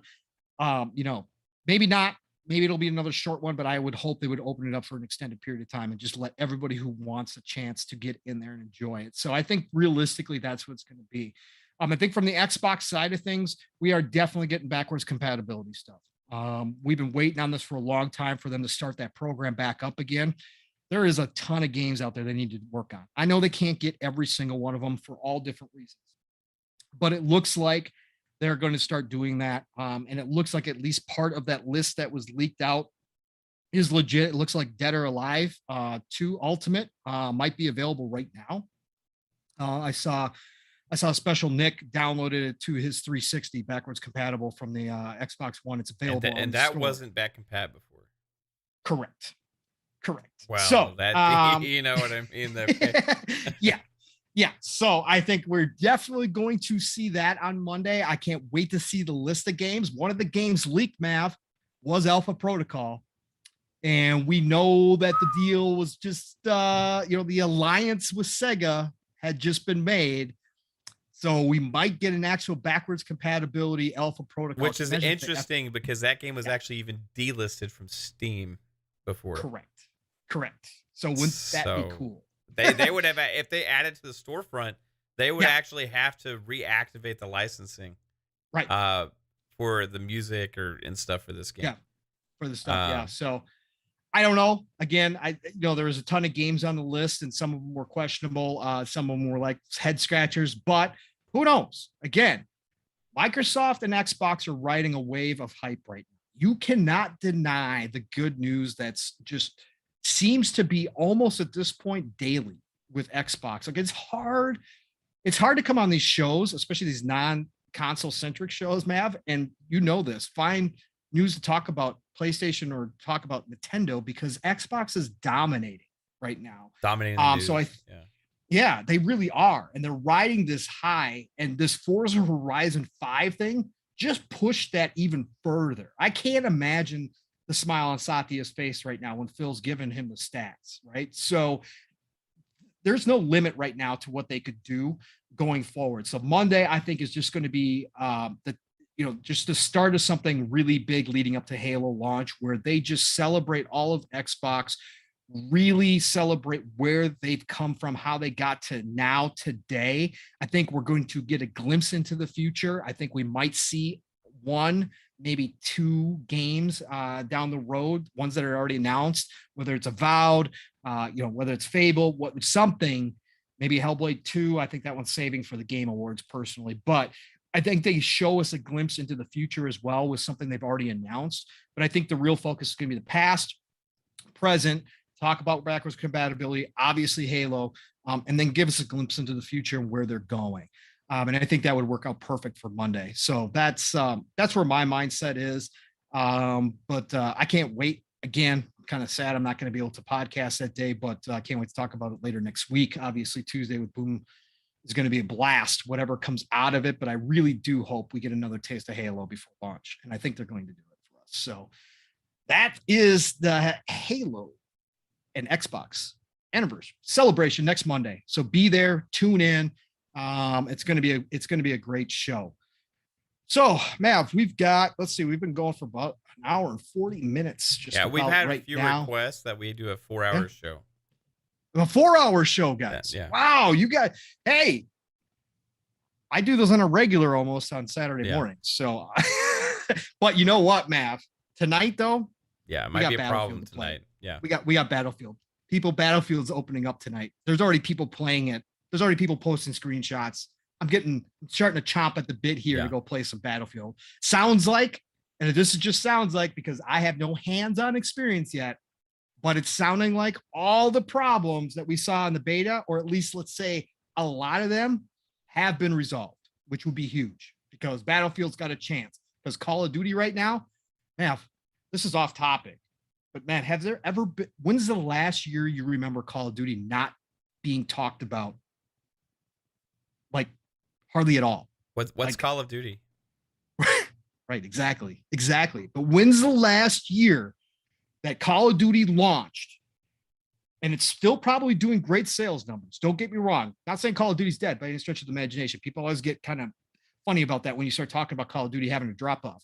All I'm saying is hype level wise, I can't remember a year that a Call of Duty launched and barely anybody noticed. Yeah.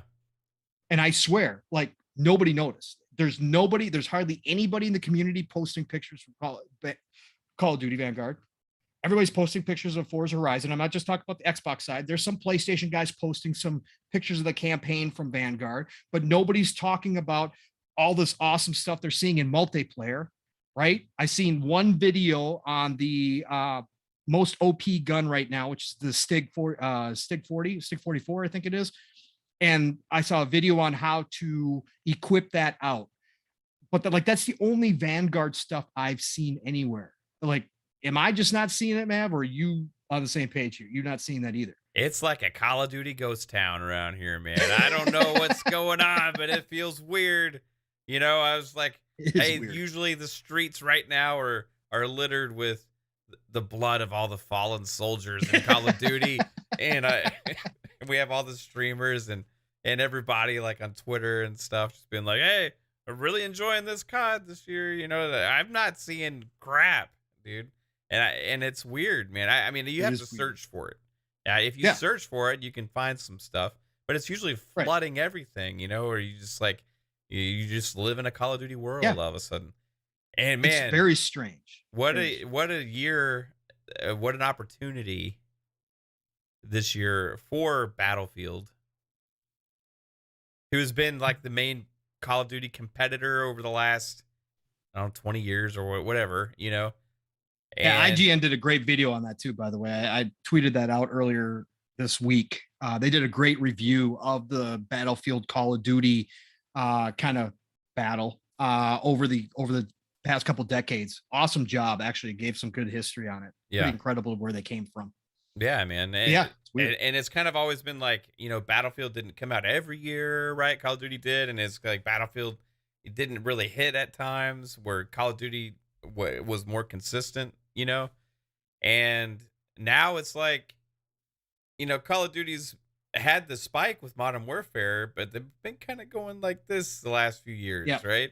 Yep. And then this is what looks like to be with Battlefield 2042 a next step leap with these types of games, right? To where you kind of have one's flailing should be their best Call of Duty yet, but it's not seeming like it, you know. And then Battlefield has a chance to come up here and make some waves. And you know, I think the hype floundered a little bit with the beta, right, because of some of the issues. But even before that, like with the announcements of the trailers and all that stuff, I haven't seen that much Battlefield hype in a long time, right? So for not just for Battlefield, but Halo has a big opportunity here as well. Oh no, yeah. Like, but as far as like this weekend right now, I think it's going to be a Battlefield world. I think we're over the next few weeks, you're going to see a lot of Battlefield stuff, right? I'm excited tonight because we're streaming tonight, guys. After this show, gonna get things set up. We're gonna have a stream. We're gonna have a launch night. Battlefield 2042 stream. Pong is gonna play. You said Steel Rang's is gonna play. Steel's coming through. Absolutely. Kate's gonna play. She's got it going and installing. So we're gonna have some fun. So stay tuned onto this channel for that tonight. Looking forward to having some fun. But yeah, I'm looking forward to it. I think this is a year for Battlefield, man. Yeah, it's a year for them to at least reclaim that modern style warfare again, right? And remind everybody how well they used to do it, even if they don't knock it out of the park, which again will be a tragedy to me as a Battlefield diehard. It's going to be a tragedy to me. But like you've said, Mav, time and time again, DICE will eventually get the game right, even if it isn't perfect when it comes out. No game's perfect, but you know what I'm saying. Even if it's got some issues, they will eventually get it right. They don't let it sit there and not get fixed for the most part, unlike a Call of Duty that winds up having the same issues over and over again, year after year, without it ever being fixed. So I think they do have the opportunity to reestablish themselves. I just hope that they have fixed, and Rick Payne said in the chat that he had played it and that it is a bit better than the beta. So we will find out tonight. Like Mav said, stay tuned to Fun Speculation. We will be playing for sure. I've got the Ultimate Edition, so you're going to see me decked out in my special weapon camo, my special armor camo. Yeah, I paid a lot of money for that edition. Like I said, I'm a Battlefield diehard. I don't care. I don't care if I'm playing with all bots. I'm going to play Battlefield.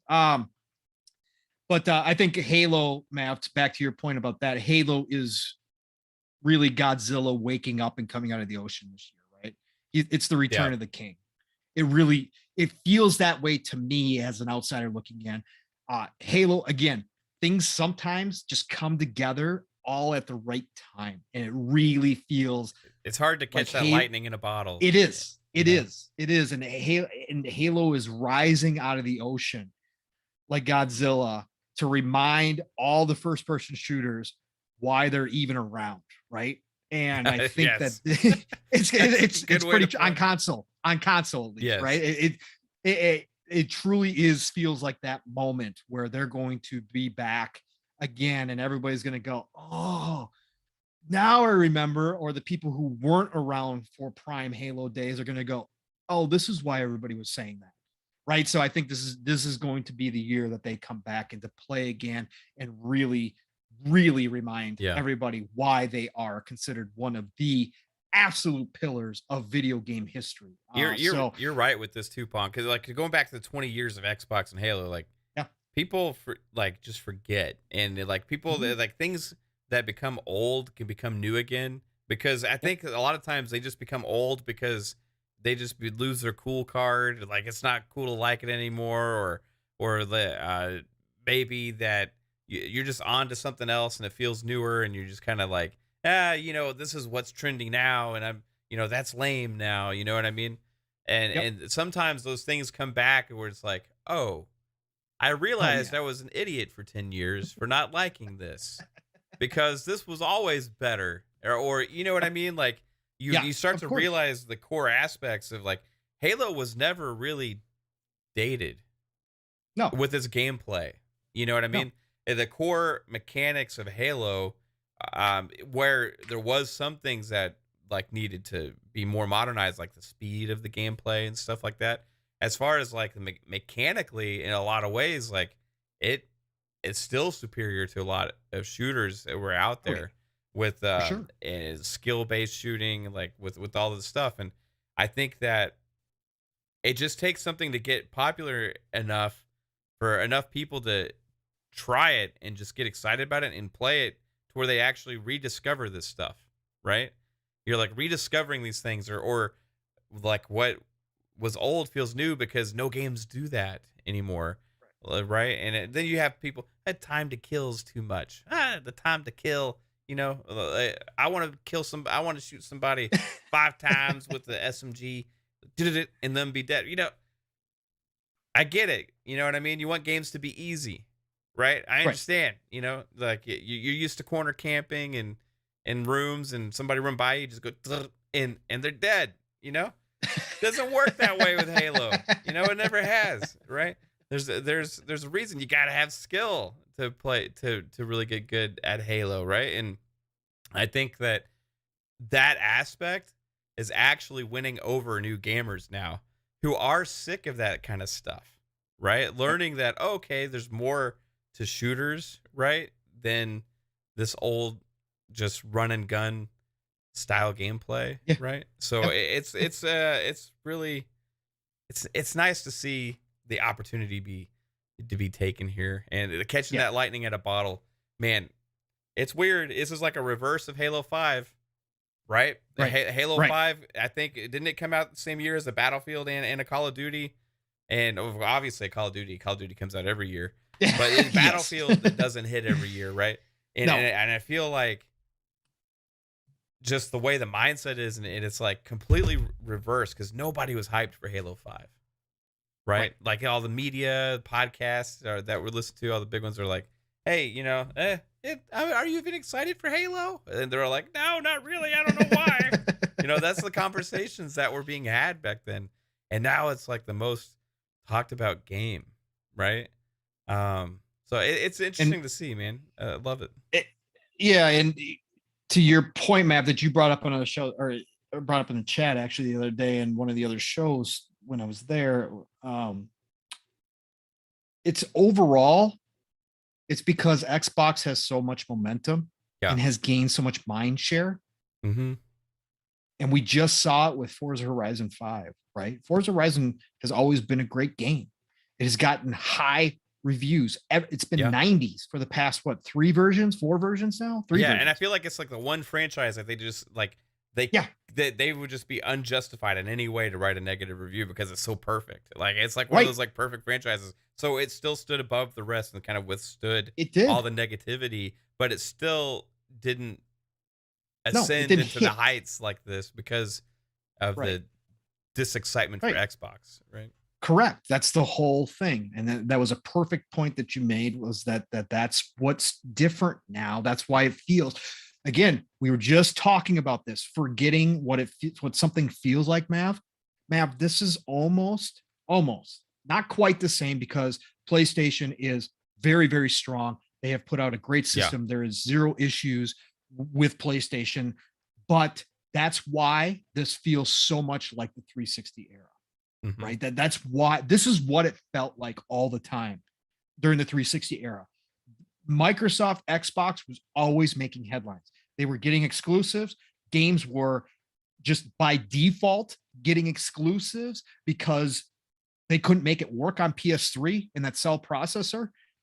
That there was always a new magazine. And again, this is long before the internet was what it is now, right? We didn't have social media like back then that we do now. But you were getting it in the chat rooms if you were happen to be in chat room. But otherwise, you'd see the magazines come out and it was a new story about Xbox or new game that Xbox announced, or new, one of the publishers had come out and said, hey, we're just making this game for Xbox. We're skipping PlayStation for right now. That was constantly like that back then. And there was always something new and fresh coming down the pipeline. Yeah. And it was so different. There was such a diversity of games back then. That's what we're getting now, and people have forgotten. And now it's times 10 the amount of content we're getting, right? It maybe even times 100 what we were getting back then. But this is how it felt on a daily basis, and I can go back and now remember it. And like you said, with the mind share slowly but surely shifting, and now that the media has picked up what Xbox is putting down and how positive people have gotten about this in the greater masses, that's why you feel this energy, and that's why it feels different this time around. So even though we knew the old Forza Horizons were great, the Xbox community has always said it, even the media praised it, but it didn't get that traction. But Forza Horizon 5 is getting that traction because of that extra energy that's around. And now you see people wanting to get Xbox, wanting to get Game Pass simply to go play a Forza Horizon game, Forza Horizon 5 specifically. Yeah. And that's what's different now. And that's huge. That's so gigantic. You don't understand it from a business standpoint. And that's why I say right now they're kicking back in those offices, and they're not going to slow down. They're pushing this into overdrive. So expect this to continue, because they're in a growth phase, and they could not have planned this out any better than right now. Like you said, Mav, catching lightning in a bottle. All right, Mav. So we've been going. It's almost 8 o'clock. Do you want to stop here? Do you want to hop into Skyrim and Starfield for a short bit? Obviously, it's not as big a topic as Xbox Halo or the past year. What do you want to do, brother? I feel like we can give some attention to Starfield, Skyrim stuff. Yeah. You had a chance to watch the event earlier. I had not had a chance to watch it, but I really am excited to watch it later on tonight. Because I love that kind of stuff, man. I love the orchestral things. I love the music and all that stuff. Shout out to Rand L. Thor. Yes, Rand, I'm on a podcast. Imagine that. You are correct, sir. Thank you for stopping in. Appreciate you, brother, dropping in here, man. It's great to see you. I hope you're having a good time. I know you probably been putting a lot of time in Forza Horizon 5 as well. Great videos, by the way, too, brother. So. Yeah, I'm angry at Rand because he is like holds every record like on everything in Forza. I know. That's always the problem. But yeah, what did we see in that? What did you see on that Skyrim anniversary event? Yeah, this is I'm going to get dramatic here for a minute, just because obviously I'm a Bethesda stan. Obviously, I love Todd Howard, affectionately known as God Howard around in these parts here. Praise be his name. Look, there are sometimes, this is what I love about hobbies like video games and in general, is that no matter what's going on in your life, and this has been a long week for a lot of different reasons, but no matter what's going on, sometimes those hobbies or the small enjoyments that you get really just change your perspective and can put a whole new spin on the day. I actually got away from my desk to watch this today. So for anybody who doesn't know, they had a concert today for the Skyrim 10th anniversary. So Bethesda put on one of their big productions. It was videotaped, it wasn't live, but they got the London Symphony Orchestra to perform Skyrim music.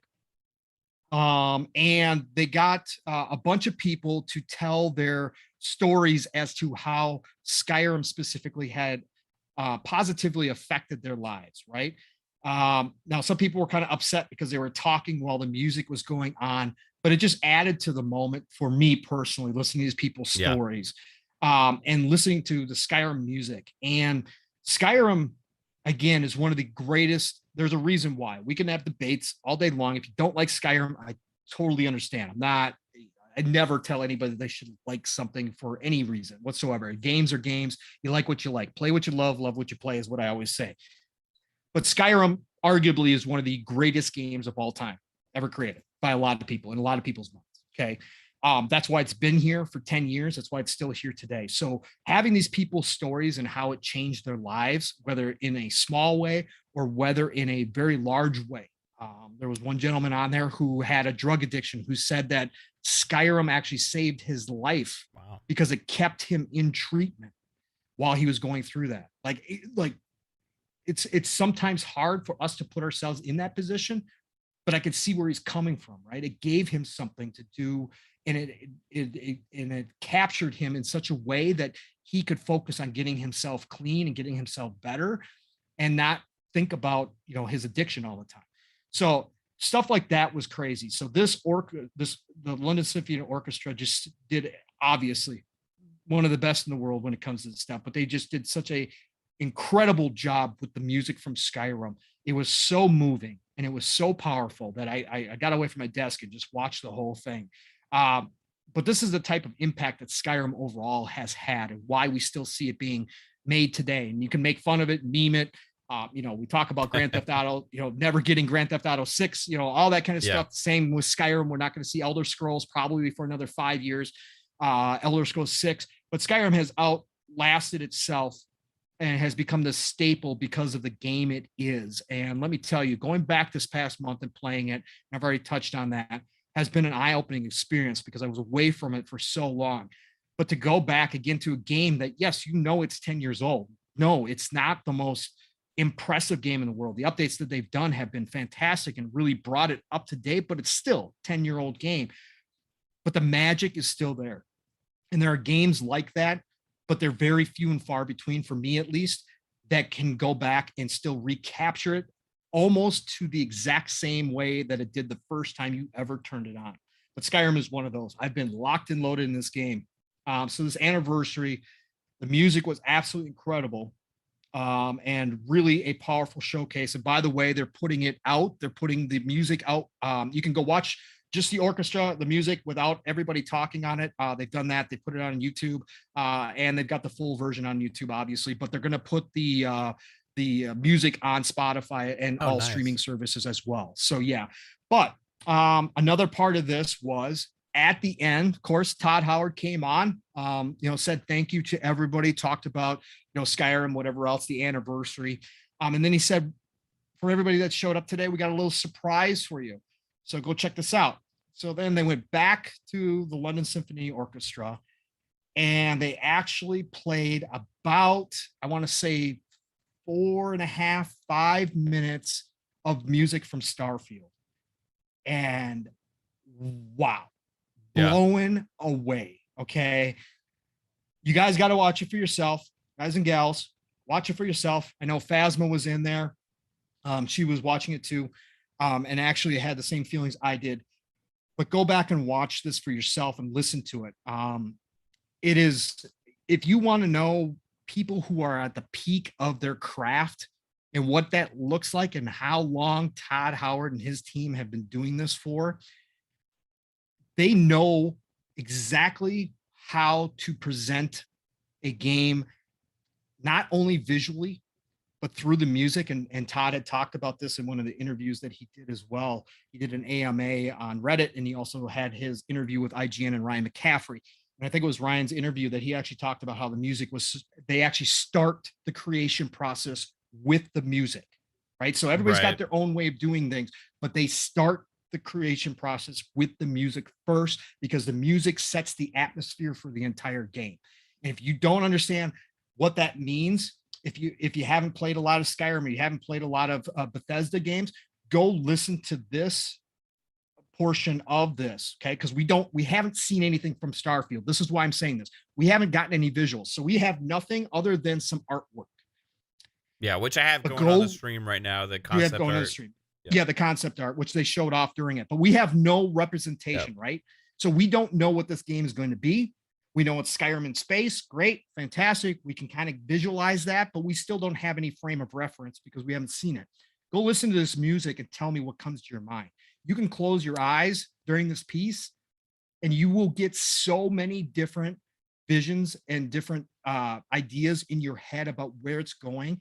It captures so many different classic sci-fi movies, TV shows. Like, there are so many bits and pieces, but with their Bethesda spin on it. You have to go listen to this, and it gives you a great idea of how expansive this game is going to be just from listening to music. Like, you can listen to Skyrim music now and you can get the sense of how big that world is just by listening to the music. The same goes for this. What Todd and his team are going for is going to be something truly special in my mind. Again, yeah, we don't know anything. I know the people are out there saying can't hype something you don't know about. Look, I can hype this because it's Bethesda, because it's Todd Howard's baby, because they know what they're doing. And when I hear the music that they just put together for this thing, I already know it's going to be fantastic. So go check it out. The Skyrim 10th anniversary celebration was today. Please, if you enjoy classical music especially, but even if you just enjoy game music, obviously that's what you're getting out of this. But that Starfield section really set it off for me. It was absolutely just absolutely incredible. Stellar, just ridiculous. We were talking about this a little bit beforehand, like about what Starfield could be. And one thing I want to say too. All right, so as far as like GTA 6 and all that stuff, at least with Todd Howard and Bethesda in them, they have a good excuse for not getting to another Elder Scrolls right away. Oh, they have two good excuses. One, they're making another game, right? Yep. So that's one thing that like Rockstar is no news of like any big new thing.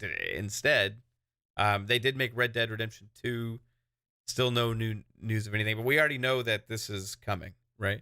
That Starfield has been in the works since 2015, right? Since 2015, after Fallout 4 launched. Holy crap, you know? And they're really making a huge leap with this, right? We talked about before going from the 360 to the Xbox One generation, and it really wasn't a huge leap, but they're talking about this being like a gigantic leap for their games, right? And Skyrim Todd specifically said the biggest technical leap they've seen yet. Yeah. They thought the leap from Xbox, the OG Xbox to the Xbox 360 was the biggest one up to this point, but he said this one here is by far the biggest one. And the tech they've been building for so long and working on is being able to be realized because of next gen consoles and everything.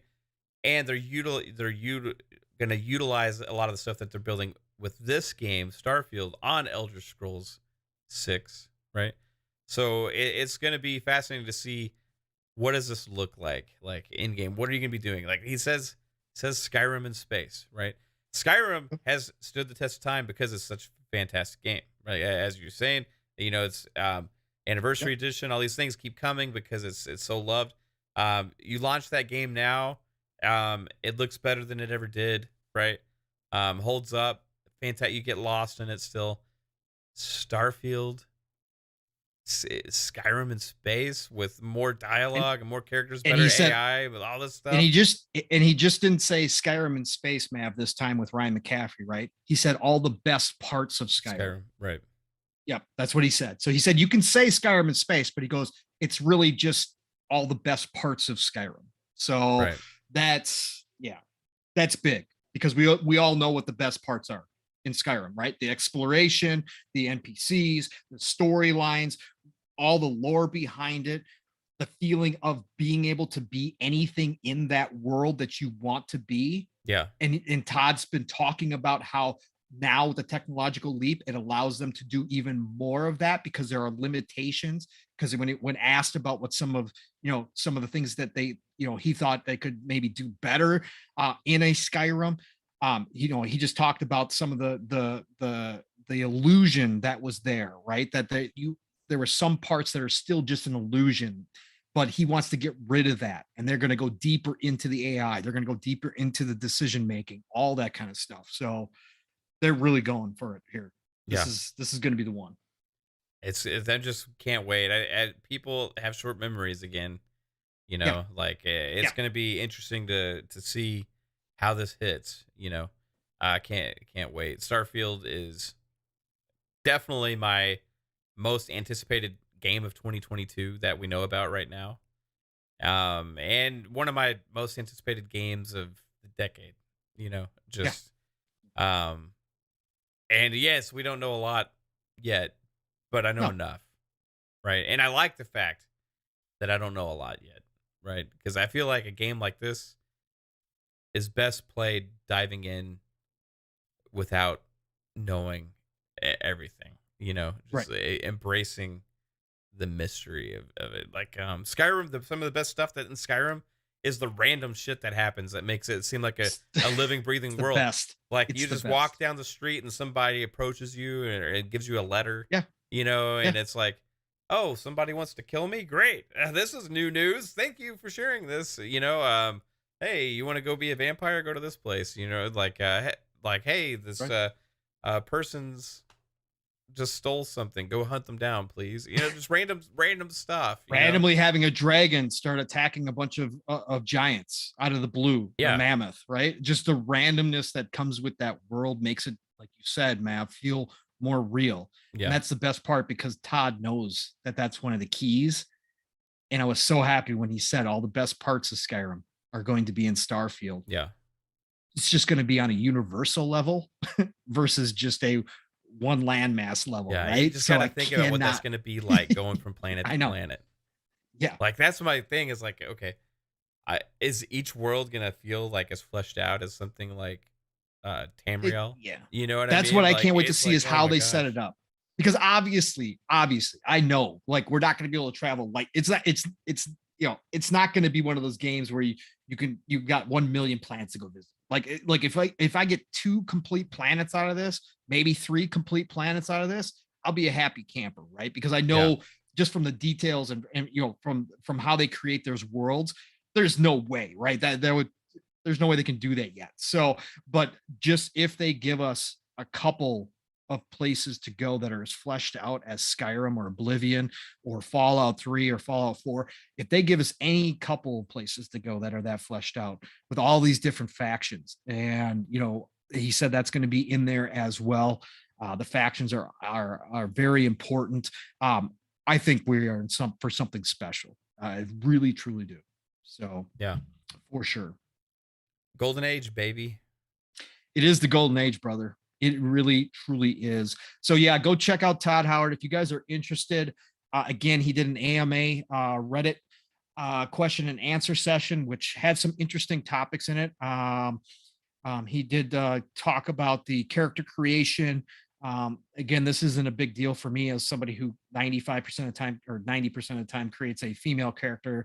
I don't care, but he did talk about how they've got the pronouns in there. They've got all that stuff. You're gonna be able to pick and choose anything you want to, right? And they redid all the dialogue to match it, which is fantastic. And he talked about just really the character creation is going to be much more in depth than previous iterations of the character creation.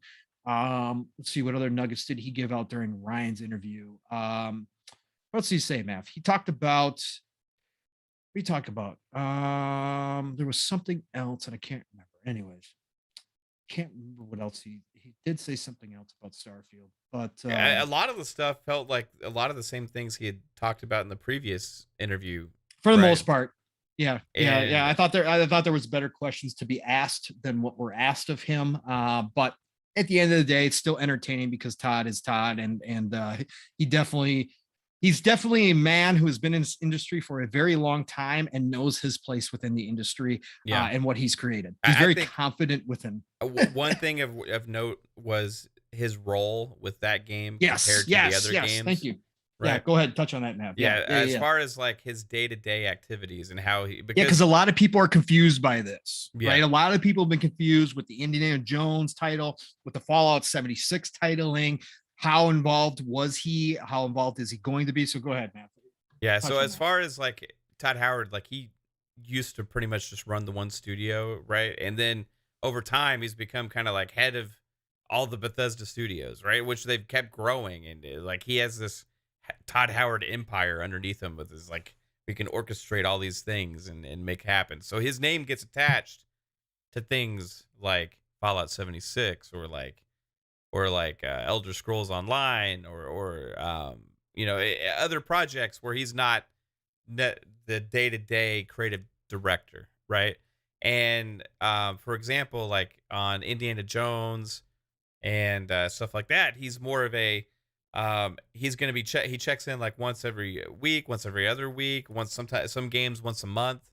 But like when he's the actual creative director of a game, like a Fallout 4, Fallout 3, Elder Scrolls, Skyrim, Elder Scrolls Oblivion, Elder Scrolls Morrowind, right? When he's that's his role.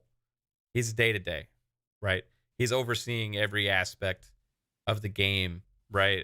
It's a more personal project to him, right? And I think this one it was Starfield. He is a creative director. His day to day activities now is overseeing that game and then checking on the other projects that they have going on as well, which is great because I think that's a great role for him as well because he's got Howard, right? We want him involved with all the projects, right? And he also talked about, I guess, Indiana Jones, that he is a little bit more involved with that because it's something he's always wanted to do. It's his baby and stuff, But as far as day to day right now, he's on Starfield, and then once that wraps up, he'll be on Elder Scrolls 6 because that's their next game. They've already said once they started working on Starfield, he even said this back in 2006, 2017, 2018. One of the first interviews is that, after Starfield, there's Elder Scrolls 6. That's his next game. So, they already have this stuff planned out and everything. So and it's in pre-production. It's in pre-production. Obviously, they do pre-production. So a lot of people are upset, obviously, because first of all, it's been so long since Skyrim. Second of all, Fallout's not going to be pushed even further unless they give it up to somebody else, which Todd did address and said right now they have no plans to give up Fallout. That's one of their basically saying that's one of our babies. We're going to do that. So there's no plans right now to pass that off to another studio. It's in the works. It's in our plans. They got a one sheet. He said there's a one sheet write-up for the next Fallout. So they are way, they're not even close to Fallout. And people got to realize this, right? Yeah. There's a reason because these games are so massive. Yes. They cannot work on like 3 of these at a time. You know, if they want to do them right, like that's why we haven't seen another Skyrim yet and another anything like that. Like they did Fallout 3, they did Fallout 4, right? Yep. And in order to get another game, they would have to pass something off like they did before to Obsidian, like Fallout New Vegas, and it would be kind of like it wouldn't be like a true next game. It would be not a mainline, not a mainline game, right? It would be another off story, right?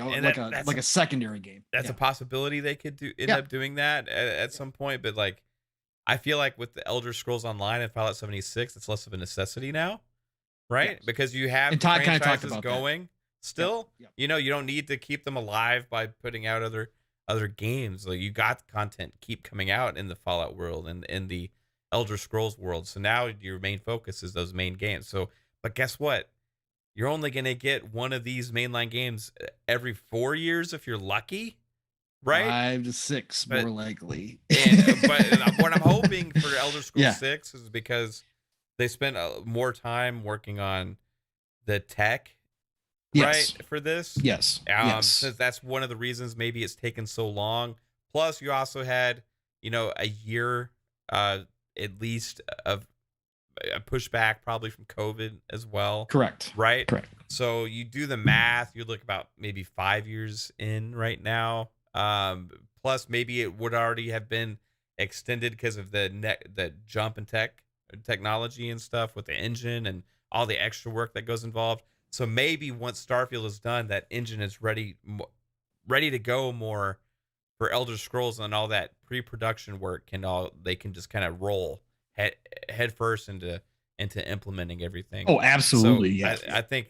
I think it won't be as long between Fallout 4 and Starfield. I mean, between Elder Scrolls 6 and Starfield as it was between Starfield and Fallout 4. Hopefully not. Hopefully not. That reminded me too, Mav. He did confirm that the game is completely Starfield. We're talking about is completely playable from start to finish. That they are just working on all the pieces in between. Ryan asked him if that meant polishing, and Todd said, "Oh no, we're not there yet."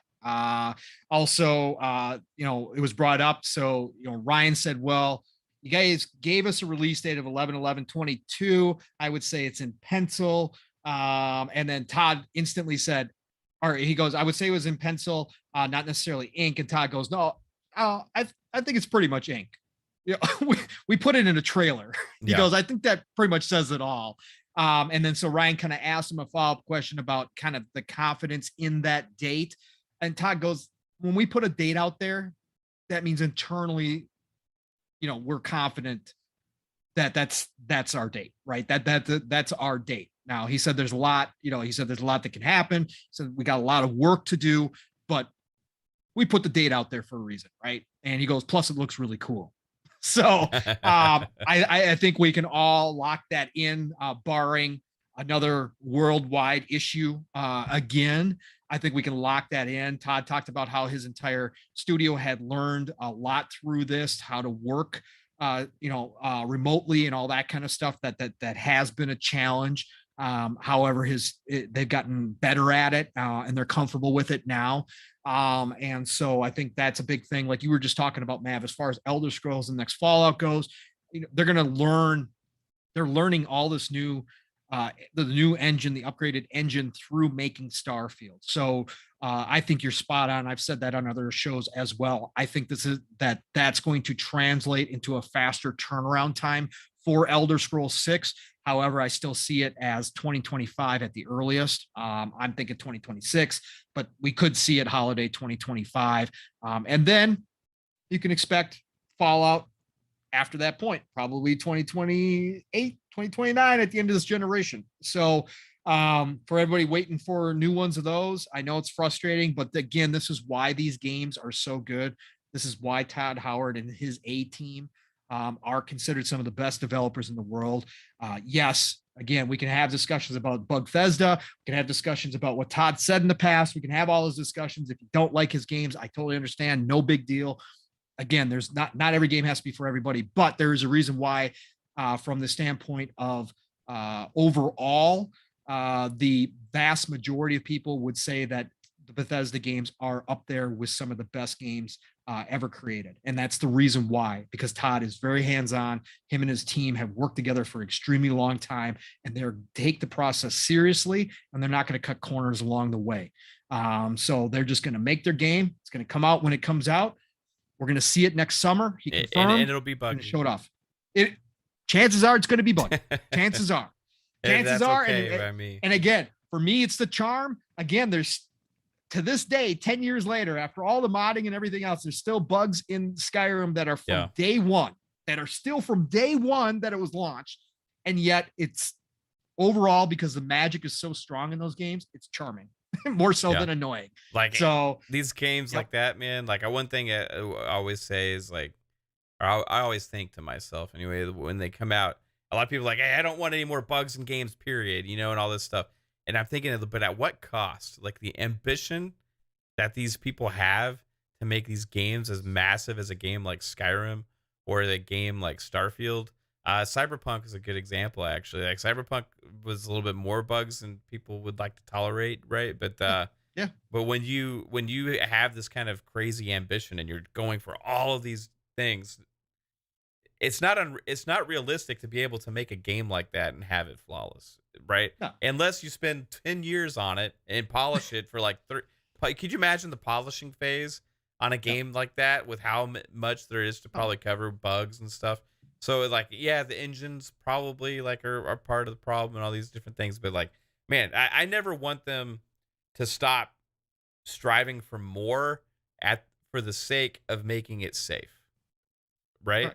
So I don't want them to come out with like horrible experiences either, you know what I mean? No, but if my of course character not. floats on accident like once every few hours, I can tolerate that for a game like a Starfield or like a Skyrim, you know what I mean?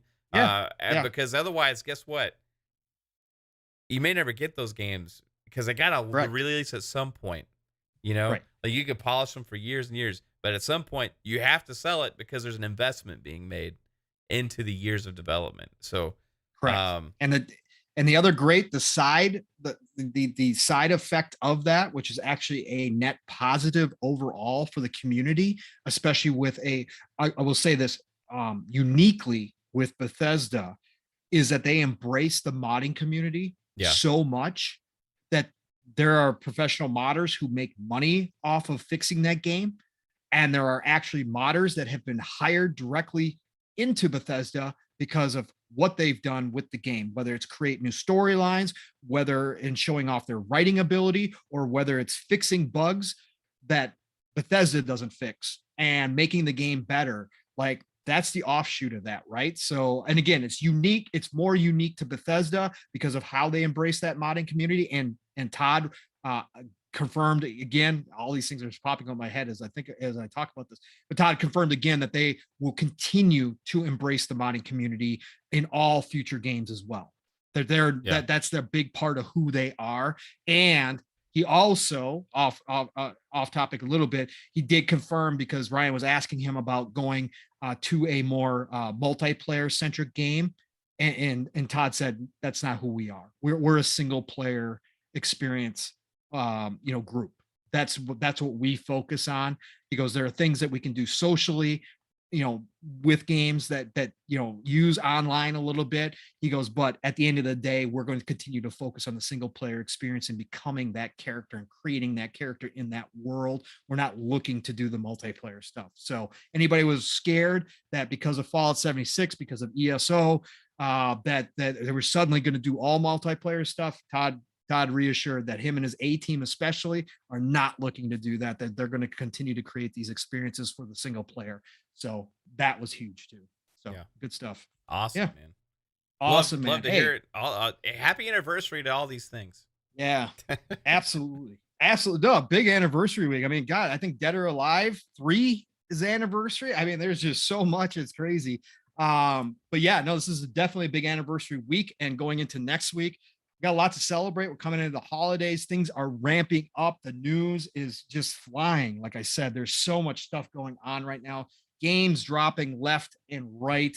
Big games, small games. If you haven't looked at Game Pass lately because you've been so engrossed in Forza Horizon 5, let me tell you, there's been some awesome smaller games to drop in there over the past 2-3 weeks. Yeah. Awesome, really incredible games. Again, the amount of content in this golden age of gaming that we are going to see, and this is just the tip. People don't understand.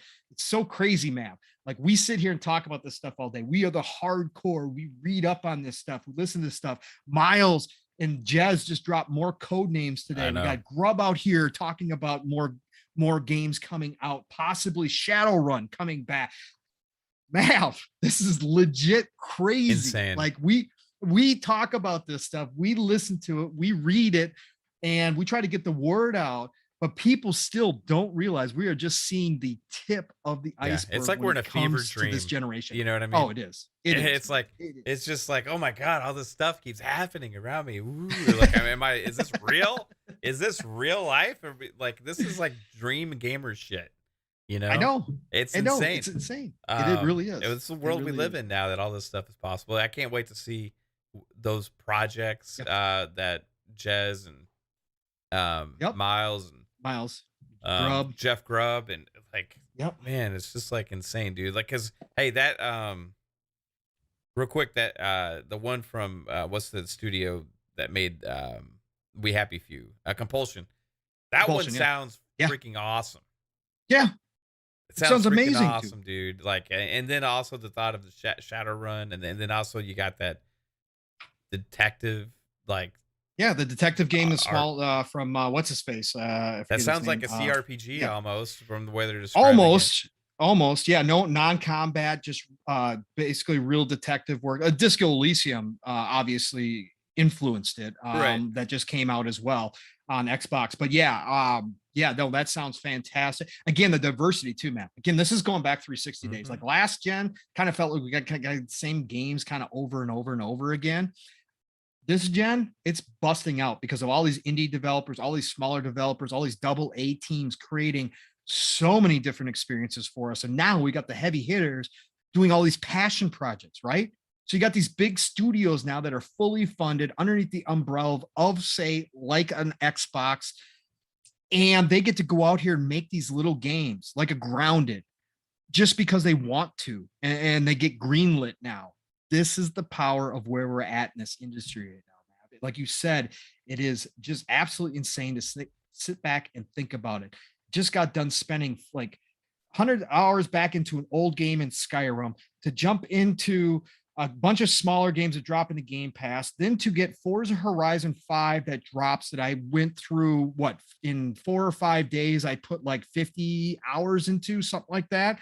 And then to get into this week, and here we have Battlefield coming early access tonight on top of everything else. And we are 3 weeks away from Halo launching. And we've got the Gunk next month. It's just nonstop, man. Freaking stop. Oh, man, what a good time to be a gamer. What a great time to be alive. Now we just got to keep the world from burning itself down. Then we'll be okay. Like I said, look, all you crazies out there, you guys can burn down the world, but please let it be into 2023. Okay. So at least I get to enjoy Starfield. Okay. That's all I want. And then you can burn the world down. Okay. I'll die happy. Everything around my house and my internet connection, just stay in this little room and play video games. Dude, absolutely. Fun show. Yeah. What time are we playing? I don't know. I mean, we can move to New Zealand, so it's okay now, but I don't know. I got to eat and stuff too. So I think I think it goes live officially, right? 11, I think so. Yeah. You want to plan on that? Or plan on that. Let's plan on that. We'll obviously get together. I'm going to start the stream, guys, at 11:30 Eastern.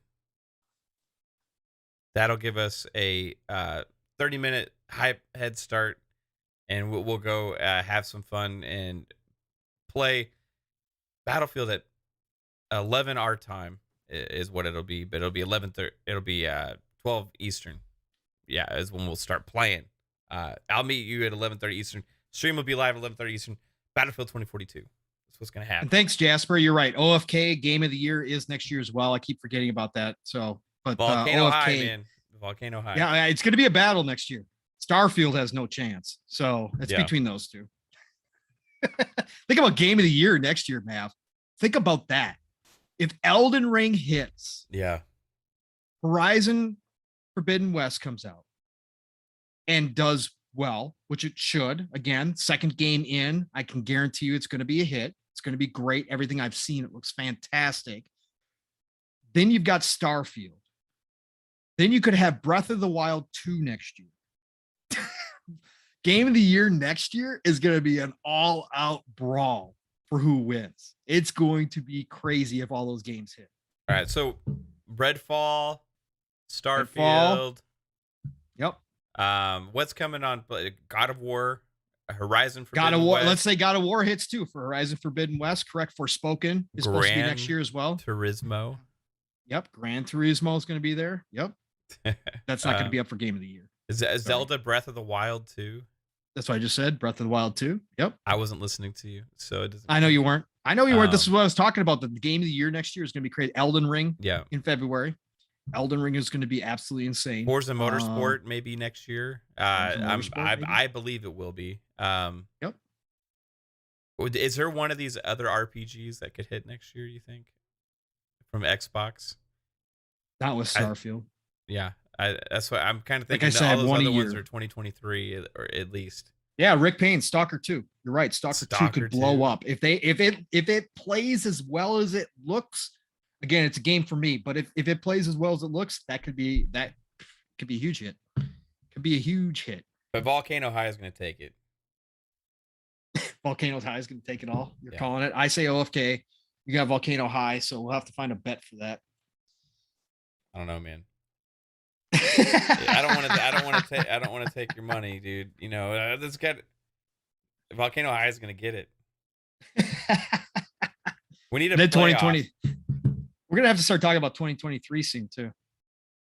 Yeah, man, it's going to be crazy. Can we have a stream where like you play OFK? Oh yeah, and I play Volcano High, and we see who can finish the game first. You know, I might have to set that up. If I have my computer and stuff, if I can finally get a computer and I can stream and do all that kind of stuff, we might have to set up that competition. Yeah. We'll have to do a dual stream.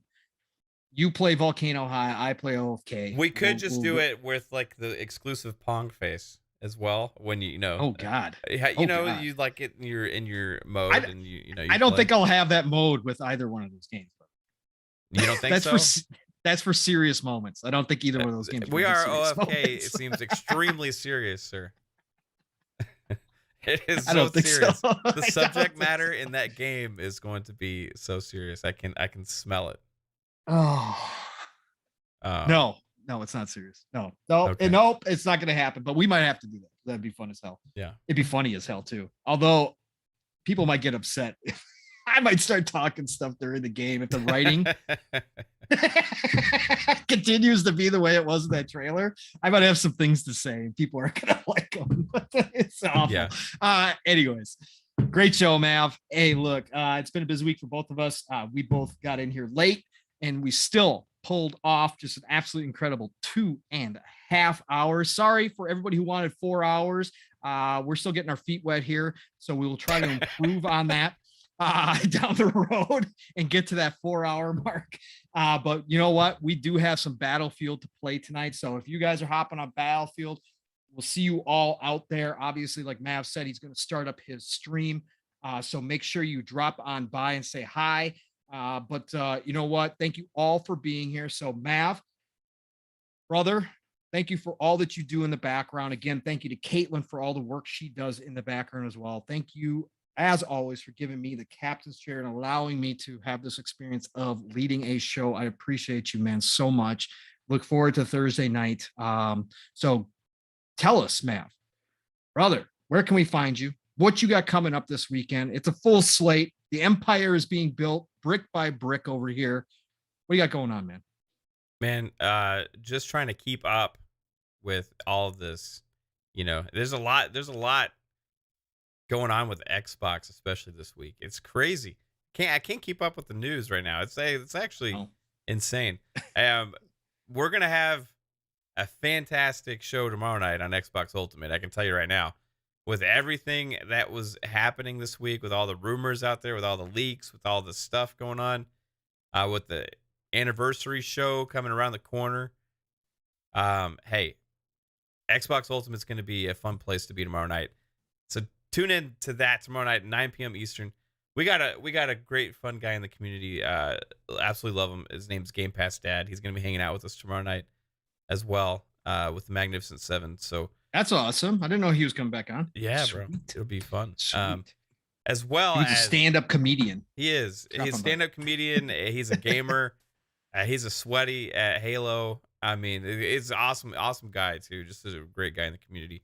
So come out tomorrow. Check out Xbox Ultimate. Saturday, FSP will be back. I had to cancel it last week. I just couldn't do it. I was too sick.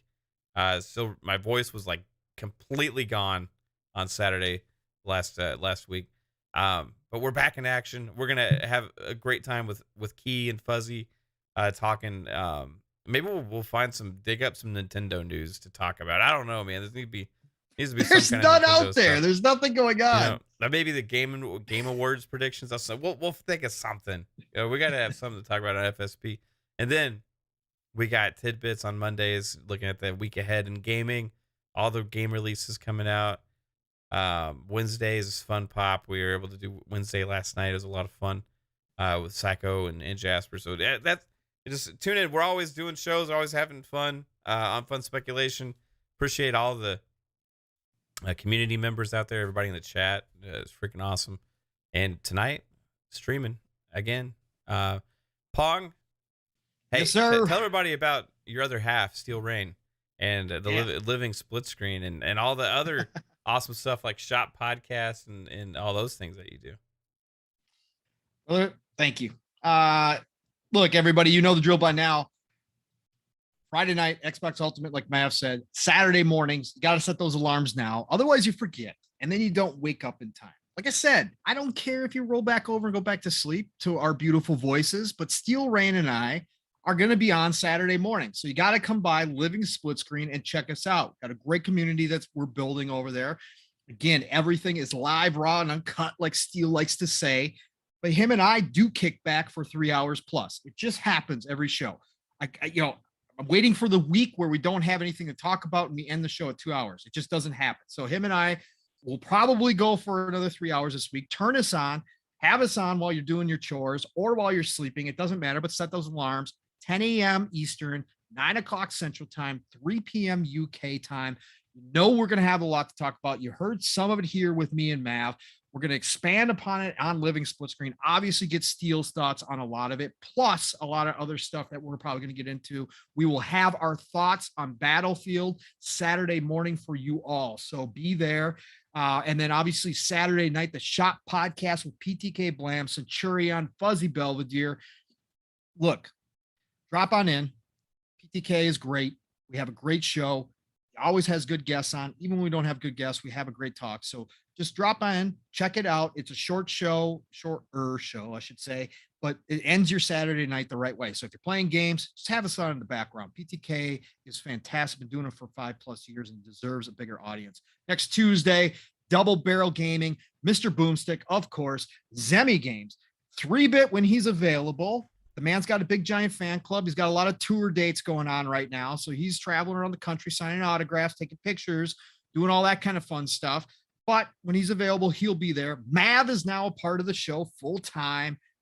Obviously, Archimedes is there. So come on over, check us out. Tuesdays, 12 p.m. Eastern, 11 o'clock Central Time. Xbox Factor Podcast, all your best Xbox news. Next week, I know Boom's probably going to have 100 shows on Monday to talk about whatever Xbox announces.